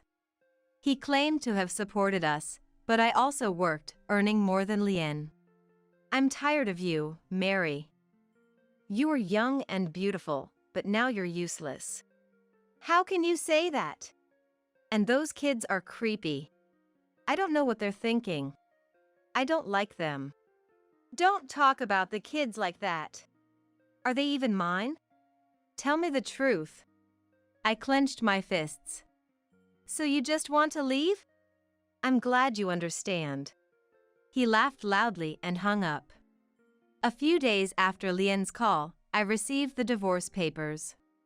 Did you get the divorce papers? Yes, just now. Good. Make sure you submit them today. I'm getting remarried to a woman 17 years younger than you. Good for you. You're not surprised? After everything you've said, it's not surprising. All right then. Goodbye. He hung up the phone. He didn't mention the kids at all. That made me even angrier than his selfishness. But Lien's outrageous behavior didn't stop there. The kids, who had been silently listening, finally spoke up. What did you say? He said he's divorcing me to marry a younger woman. We should have left that jerk long ago. We can't just let this slide. But you both have exams coming up. This is more important. Yeah, it is. I was about to submit the divorce papers, but the kids stopped me. They said it wasn't the right time yet. Let us handle this for now. We promise you won't regret it. I was hesitant, but their serious eyes convinced me. A week later, we received a wedding announcement and an invitation to Lien's wedding. What a despicable man. The kids saw it and came up with a plan. Wow, he has some nerve. Mom, are you going? He should have sent this all at once. Guess he's as dumb as we thought. There's no way I'm going. I don't want to see his face. Yeah, we'll go instead. What? Don't worry, Mom. We'll make a scene and get revenge. But you'll get in trouble. We'll be fine. We have a plan. Seeing them smile made me a little scared. They were twins with an IQ of 140. Maybe that's what Lien was afraid of. I made up my mind. I trust you. Just make sure it's thorough. Yes. Yes. They were perfectly in sync. On the wedding day, they were full of energy. Rala, are you ready? Of course. You've got it, right? Yep, it's right here. Rala was holding an envelope. It's just a little surprise. All right, go ahead. I hesitated on what to say. Enjoy yourselves. They left with smiles. Even though I said they could do as they pleased, I couldn't help but worry. About 2 hours later, Rala called. Hello? Is everything okay? Yeah, it's about to get interesting. What do you mean? I'm switching to video now. The screen showed the wedding reception. Mom, can you see it? Yes, I can see it clearly.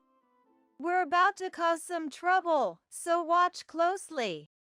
I watched nervously, wondering what would happen. It looked like the bride was about to read a letter to her parents. A large screen behind her was probably going to show some pictures.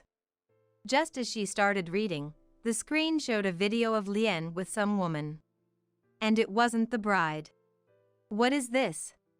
As the video continued, more women appeared. Apparently, Lien liked recording his escapades. How disgusting. He had been with 5 different women. Mom, did you see that? Yes, when did you prepare this? We found an opportunity. But there's more. The video took a sudden turn. I immediately recognized Henry and Rala by their voices, even though they were wearing masks. This man is about to get married, but he has been involved with 5 different women. And that's not all. This man is a criminal, practicing bigamy. This is where it hit me. Henry and Rala had told me not to file the divorce papers for a reason. It was all for this. When the video ended, the wedding venue was in chaos. The bride lunged at Lien, looking like she was about to hit him. Let's finish this, Henry said. They walked over to Lien. Was this your doing? Lien asked. Why are you angry now? Yeah, it's all your own doing. By the way, Mom is watching this too. Do you have anything to say? Mary. Don't say anything more. Just hearing you call my name makes my skin crawl. So she said. Well, we're satisfied. Let's go home. Yeah, Mom is waiting for us. I saw Jane in the corner of the screen, looking like her world had ended. That was her own fault too. Henry and Rala came home with triumphant smiles. Great job. That was incredibly entertaining. Did you like it? Of course. But where did you get that footage? Oh, that. When I heard Henry's explanation, it all made sense. First, Henry had been curious about what Lien was doing when he wasn't at home. To figure it out, he developed an app himself and installed it on the day Lien was frantically searching for his missing smartphone. But how did you manage that without him noticing? He was snoring away. I came up with the idea, Rala added. And not just that. We pulled all the data from his phone to our computer. That's how we got the footage. Impressive. But it wasn't over yet. The next day, Lien showed up at our house. Hey, what the hell is this? He was holding an envelope. Oh, you saw it? What was that? That was a letter with photos and contact details of your mistresses. You have no idea what you've done. I got kicked out because of that. You can't be serious.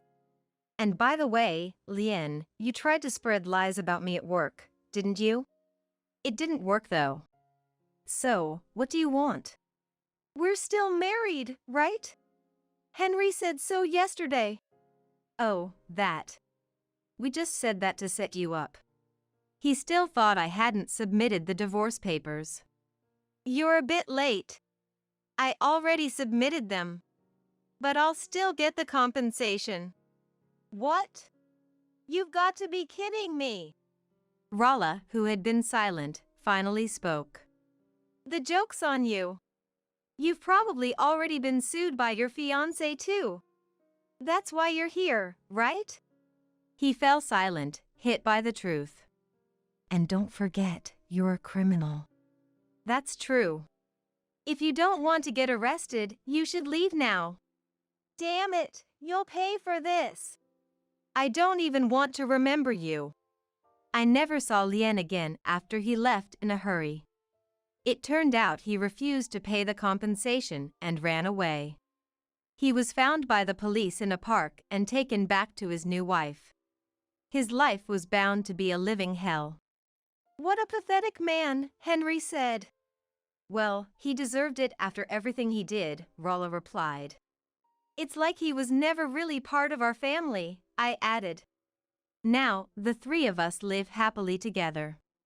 Henry and Rala both passed their exams and are starting their new lives as college students.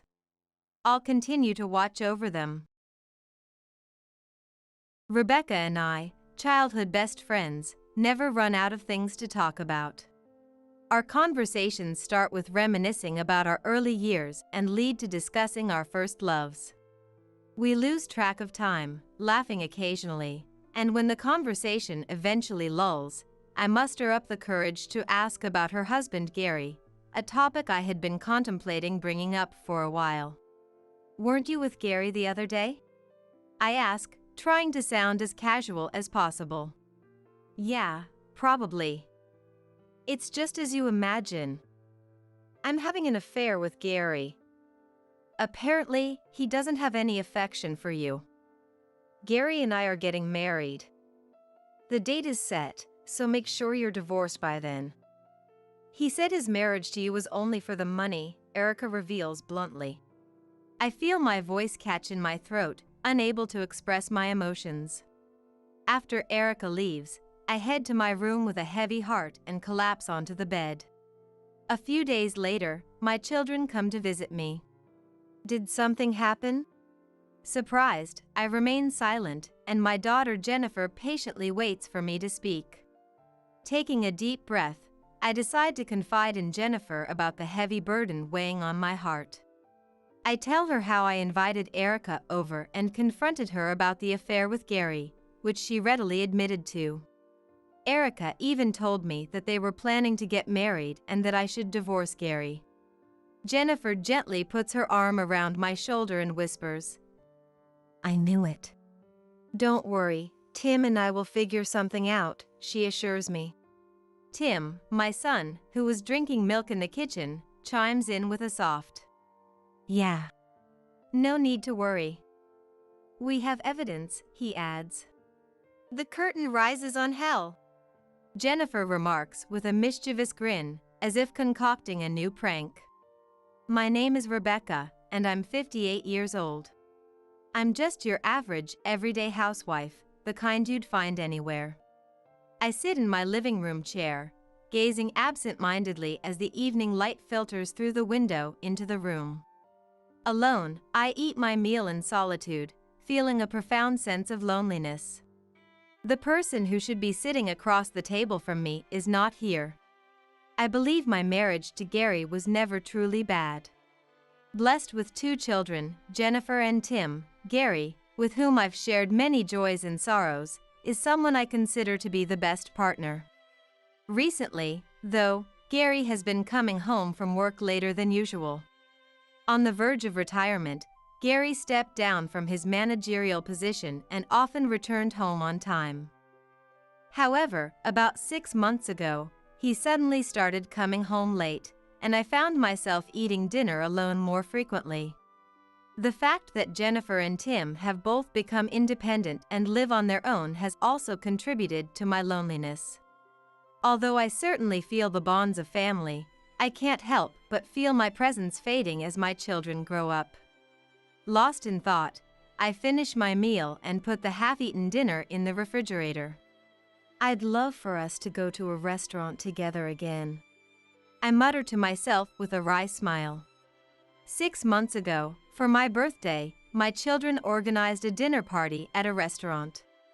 Despite the heavy rain that day, being able to go to a restaurant I had long wanted to visit with my family felt like a dream come true. The restaurant sits atop a small hill, a somewhat famous local establishment. In the spring, you can see the canola flowers blooming along the riverbank from the hill, a truly beautiful sight. Unfortunately, due to the heavy rain, we couldn't see the canola flowers from the window, but my heart was still filled with happiness. Having my children leave the nest and occasionally return home to share a meal together is supposed to be a truly joyful thing. Yet, I can't help but feel lonely. Is it because I'm being greedy?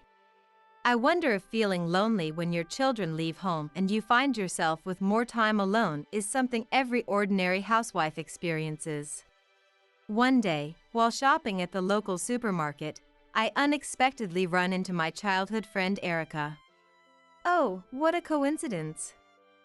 It's been a while, hasn't it? About a year, I think. Erica exclaims. Yes, it has. I reply, noticing how much Erica has changed since I last saw her a year ago. Erica, who never used to dress up, is now wearing quite flashy clothes. She has on an expensive-looking white shirt with a large blue gemstone necklace adorning her neckline. She's wearing an eccentric white hat and pants with a pattern I've never seen before. Erica must have noticed me observing her outfit because she gives a wry smile and lightly taps me on the shoulder. Actually, my husband passed away 6 months ago, and I've been living alone since then, she confesses, her voice tinged with a hint of sadness. What? Really? I ask, surprised by this unexpected revelation. Since then, I've been doing whatever I want. Eating what I like, wearing what I like. Erica says with a laugh, but I can't help but sense a touch of loneliness behind her words. I ponder what I can do for Erica and lightly tap my hand as an idea comes to mind. I know. Hey, Erica. I begin, my eyes lighting up with excitement. I have a small backyard at my house. It's where we used to have lively barbecues when the kids were young. I suggest to Erica that we have a barbecue at my place next weekend. Erica seems a bit hesitant at first, but quickly breaks into a smile and happily accepts my invitation. On the way home from shopping, I find myself eagerly anticipating the upcoming barbecue, hoping that Erica will enjoy herself. Before I know it, the promised day arrives. I ask Gary to help with the barbecue preparations, and Jennifer and Tim join us as well, promising a lively holiday gathering after a long time. Jennifer and Tim seem a bit perplexed by Erica's presence, but I proceed with the preparations without giving it much thought. Under the pleasant sunshine of a clear day, Erica looks incredibly attractive in her straw hat and refreshing outfit. Originally, Erica was not only my classmate but also Gary's.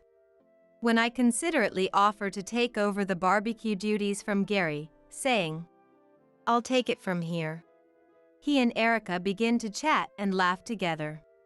Occasionally, Erica would lean against Gary's shoulder, laughing heartily, their cheeks almost touching as they shared drinks.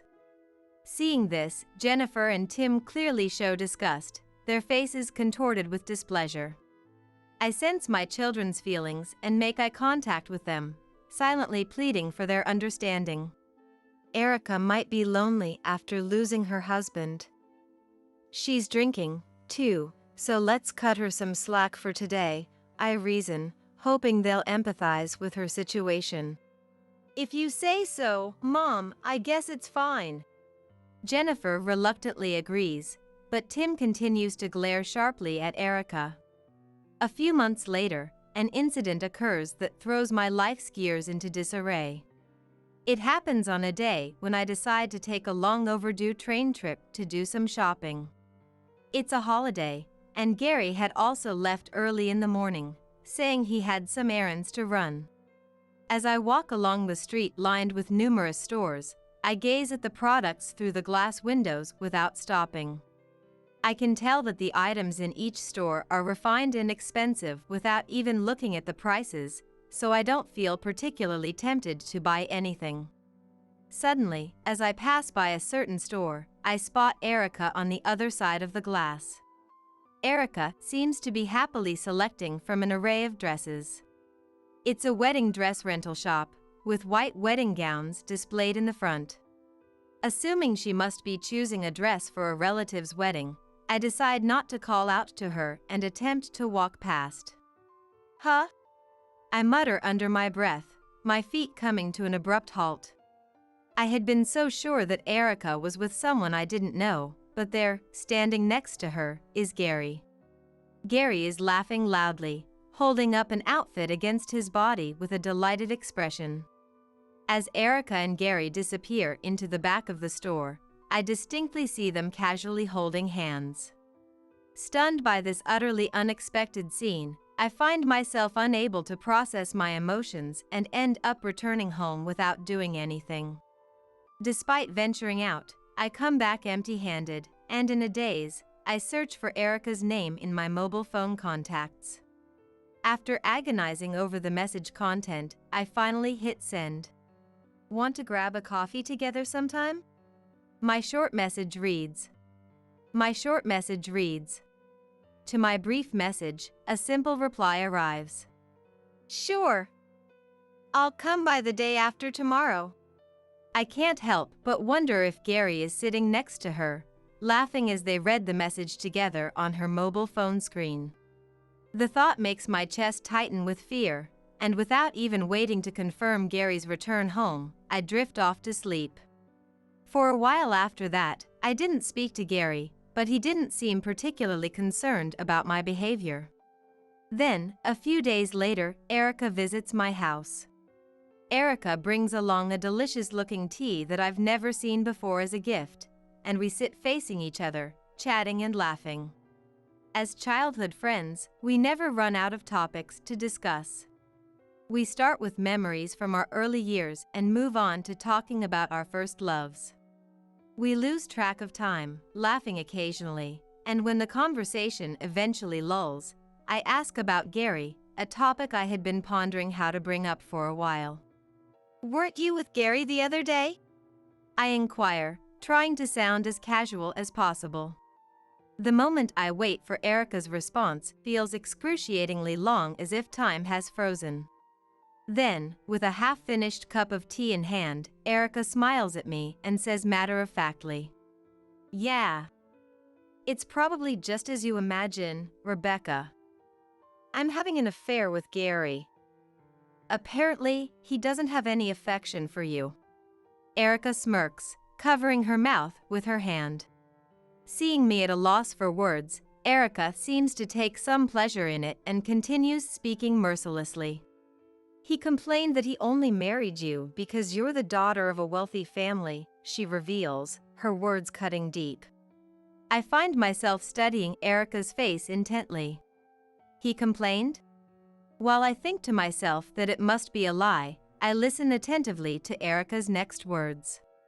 He said he's never felt any attraction to you as a woman. Apparently, your family background was the reason he married you, she adds, twisting the knife further. Whether it's true or not, I have no way to verify it, but I find myself choking on my words as tears begin to flow. That's... Gary is... I stammer, struggling to form a coherent sentence. He's been considering divorce for quite a while now, but he couldn't bring himself to go through with it, Erica continues, relentless in her revelations. I know I should be angry at this moment. But my voice is stuck in my throat, and I find myself unable to express my emotions. He's the one who approached me. By dating me, he's started to seriously consider the divorce he couldn't go through with before, Erica concludes, shattering my world with her words. Erica finishes the last bit of tea left in her cup, her lips curling into a sneer as she licks them. The mocking expression on her face is one I don't recognize, a stark contrast to the Erica I thought I knew. Gary and I are getting married. We've already set the date, so make sure you're divorced by then, she declares, her words hitting me like a sledgehammer. Devastated by Erica's revelation, I find myself at a loss for words, unable to do anything but watch helplessly as she gathers her things and leaves my house. After Erica's departure, I drag my heavy body to my room and collapse onto the bed, my heart weighed down by the crushing news. I stare up at the ceiling, my eyes falling shut, but even with my eyes closed, I can't escape the thoughts of Erica that haunt my mind. I clench my fists tightly, my nails digging into my palms as I try to process the betrayal. Tears begin to flow from my eyes, and I can't remember the last time I cried like this. In that moment, I find myself thinking about how warm tears feel, a trivial thought that has no place in my current situation. A few days later, Jennifer and Tim come to visit me. They arrive during the day and express their suspicion about Gary's absence, asking, "Dad's still out?" But as soon as they glance at my face, their expressions turn serious. Did something happen? Jennifer inquires, her concern evident in her voice. What? I reply, caught off guard by her question. Surprised, I remain silent, and Jennifer waits patiently for me to speak. Ever since she was young, Jennifer has had a keen sense of intuition, able to calmly discern between good and bad in people. I take a deep breath and decide to confide in Jennifer, determined to unburden the heavy weight that has been pressing on my heart. I begin to recount the recent events in the most cheerful voice I can muster. I tell her how I invited Erica over and confronted her about the affair with Gary, which she readily admitted to. I explain that Erica told me they were planning to get married and that she wanted me to divorce Gary. Apparently, his marriage to me was just for the money. I say with a hint of self-deprecation, forcing a smile at the end of my words. But if there had been a mirror in front of me, it would have reflected the image of a woman wearing a strained, artificial smile. Still, I put on a brave face, not wanting to worry Jennifer and Tim. Jennifer gently puts her arm around my shoulder and whispers, "I knew it. It's okay. Tim and I will figure something out," she assures me, rubbing my shoulder comfortingly. Tim, who was drinking milk in the kitchen, chimes in with a soft, "Yeah." I thought she was a suspicious person during the barbecue the other day.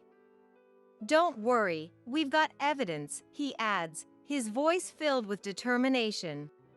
The curtain rises on hell, Jennifer remarks, as she and Tim exchange mischievous grins, as if concocting a new scheme. A few days later, Erica is once again sitting in my house, sipping tea.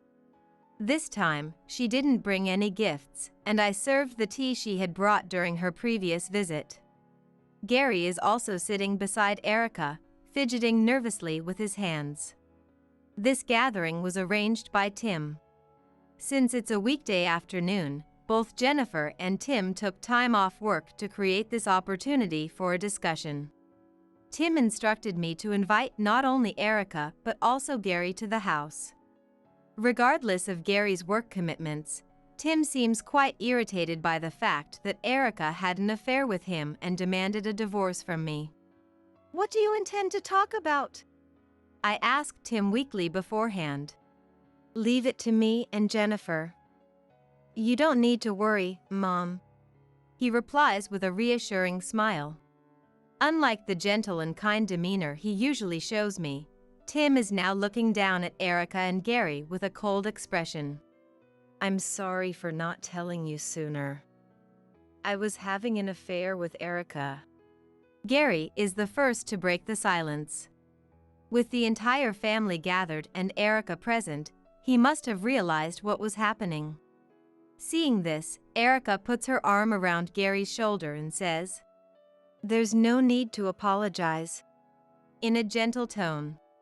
Here, Tim says, tossing a photograph in front of Erica. It appears to be a photo taken during a trip, showing Gary and Erica smiling at each other, just the two of them. The photograph clearly demonstrates that Gary and Erica's relationship goes beyond mere friendship. Erica looks up at Tim after seeing the photo. Even without evidence, Gary and I are having an affair. Erica admits defiantly. So it seems. But there are plenty of other photos I'd like you to see. Tim counters, spreading a large number of photographs on the table.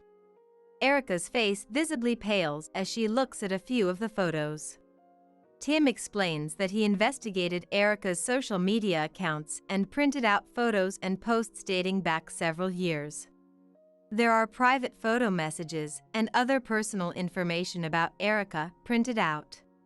Additionally, there are photos of people who appear to be Erica's friends and classmates, indicating that Tim thoroughly researched Erica's social connections through her social media. What's particularly interesting is this photo from last month. Tim points out. The photo shows a young woman I don't recognize cooking in a house. Next to the unknown woman, a man can be seen relaxing in the living room. As Tim silently points to the man sitting on the sofa, I lean in to take a closer look and realize it's Erica's husband, George. Last month's photo? Erica, you said you lost George 6 months ago. I say, confused and upset. Erica, lying about being single to deceive Dad constitutes fraud. Tim confronts Erica, leaving me reeling in shock. He stares into Erica's eyes intensely, causing her to scrunch up her face in discomfort. You went through my social media and searched for my acquaintances? You have poor taste. Those photos were taken when George was still alive, and I just posted them, that's all, Erica retorts defensively. Is that so? By the way, I'm a police officer. If there's suspicion of a crime, I have the authority to launch a full-scale investigation into you, Erica, Tim reveals. Tim, who has always had a strong sense of justice and excellent athletic abilities, is a police officer. Due to the nature of his profession, he rarely introduces himself as a police officer upon first meeting someone, as it can intimidate them. I think to myself that he must be really angry to declare his occupation as a police officer. Erica glares at him and gathers all the photos on the table, shoving them into the trash can. My small trash can overflows with the numerous photos, but she doesn't seem to care. It's true that George is alive. But there's love between Gary and me. Isn't that right, Gary? Erica says, her words sounding like a scene from a dramatic play. She buries her face in Gary's shoulder, making crying noises even though there are no tears. Gary forcefully pushes Erica away as she leans against his shoulder, causing her to tilt her head in surprise. Stop it. You were deceiving me, weren't you? Gary accuses her. Before Erica can respond, Jennifer hands her a few documents. These are documents stating that you committed marriage fraud against Dad. After Tim arrests you, I will do everything in my power to defend Dad, Jennifer declares. She informs us that Gary has hired her as his defense attorney. Jennifer, who has always been sincere, kind, and able to maintain a fair perspective, is a lawyer. Jennifer had apparently been suspicious of Erica and Gary's relationship since the barbecue. She noticed a level of closeness between them that couldn't be explained away by mere intoxication, leading her to suspect a romantic involvement. As a lawyer, she has many acquaintances, including private investigators. When she requested an investigation, it quickly came to light that not only had Erica not lost George, but she wasn't even divorced. Confronted with this fact and finding herself completely isolated, Erica stands there in a daze, staggering backward as if about to collapse. What's with all of you? Have you ever thought about how privileged you are? Erica shouts as she takes a book from the shelf and throws it at Gary. Gary covers his face and cowers, but Tim calmly catches the book thrown at him with ease. Erica, breathing heavily in agitation, glares at me with bloodshot eyes and this time slams the book on the floor. Rebecca, I've always hated you. You got married before me, have 2 children, a house, and are wealthy. Erica. I start to say. You have all the qualities that make people jealous of you, yet you live your life so nonchalantly without any awareness of it, and that's what I can't stand about you. From then on, Erica's unhinged behavior was not pleasant to watch. She rages with disheveled hair, hurling insults at me. Tim listens silently with his arms crossed. Jennifer steps forward to stop Erica, but I halt her with a glance. Let her say what she wants to say. Erica was never blessed with children. When I had my first child, Erica came to my house with a wedding gift and held little Tim. For some reason, I now recall Erica's gentle expression as she held Tim, as if cradling a precious jewel, with such loving affection. Is George leaving me because I couldn't have children? Tell me, Rebecca. Erica shakes my shoulders, her eyes wild. I was also invited to Erica's wedding. A man she met at work, slightly younger than Erica and seemingly taciturn. He didn't seem particularly friendly, but Erica sat next to him in her wedding dress with a radiant smile. Why? Why were you at that restaurant that day, Rebecca? Huh, that restaurant? Yes, the one on top of that hill. Such a lovely restaurant, why? Tim and Jennifer exchange glances, indicating they don't understand. I'm the only one who comprehends Erica's increasingly incoherent words. The restaurant where everyone celebrated my birthday. On that day, in the midst of my happiness, while dining at that restaurant, I gazed at the torrential rain pouring down outside, and though it might have been my imagination, I thought I saw an acquaintance getting drenched. Could that have been Erica? That day, George brought up divorce. He had been cheating on me, and we were separated for a while. I felt like nothing mattered anymore, and I was just walking aimlessly. And then, I happened to see you, Rebecca, by the window of the restaurant. Erica mumbles, staring at me. You had such a happy look on your face, gazing out the window with satisfaction. Erica suddenly bursts into laughter. At that moment, I thought, I'll make you feel the same way. I'll make you experience the same sadness I did. And yet, Erica. Don't look at me like that forever. I was so close to seeing you become miserable, Rebecca. Erica's shoulders slump and she sits down right there. I instinctively want to approach Erica and put my arm around her, but Jennifer, noticing my intention, grabs my arm to stop me.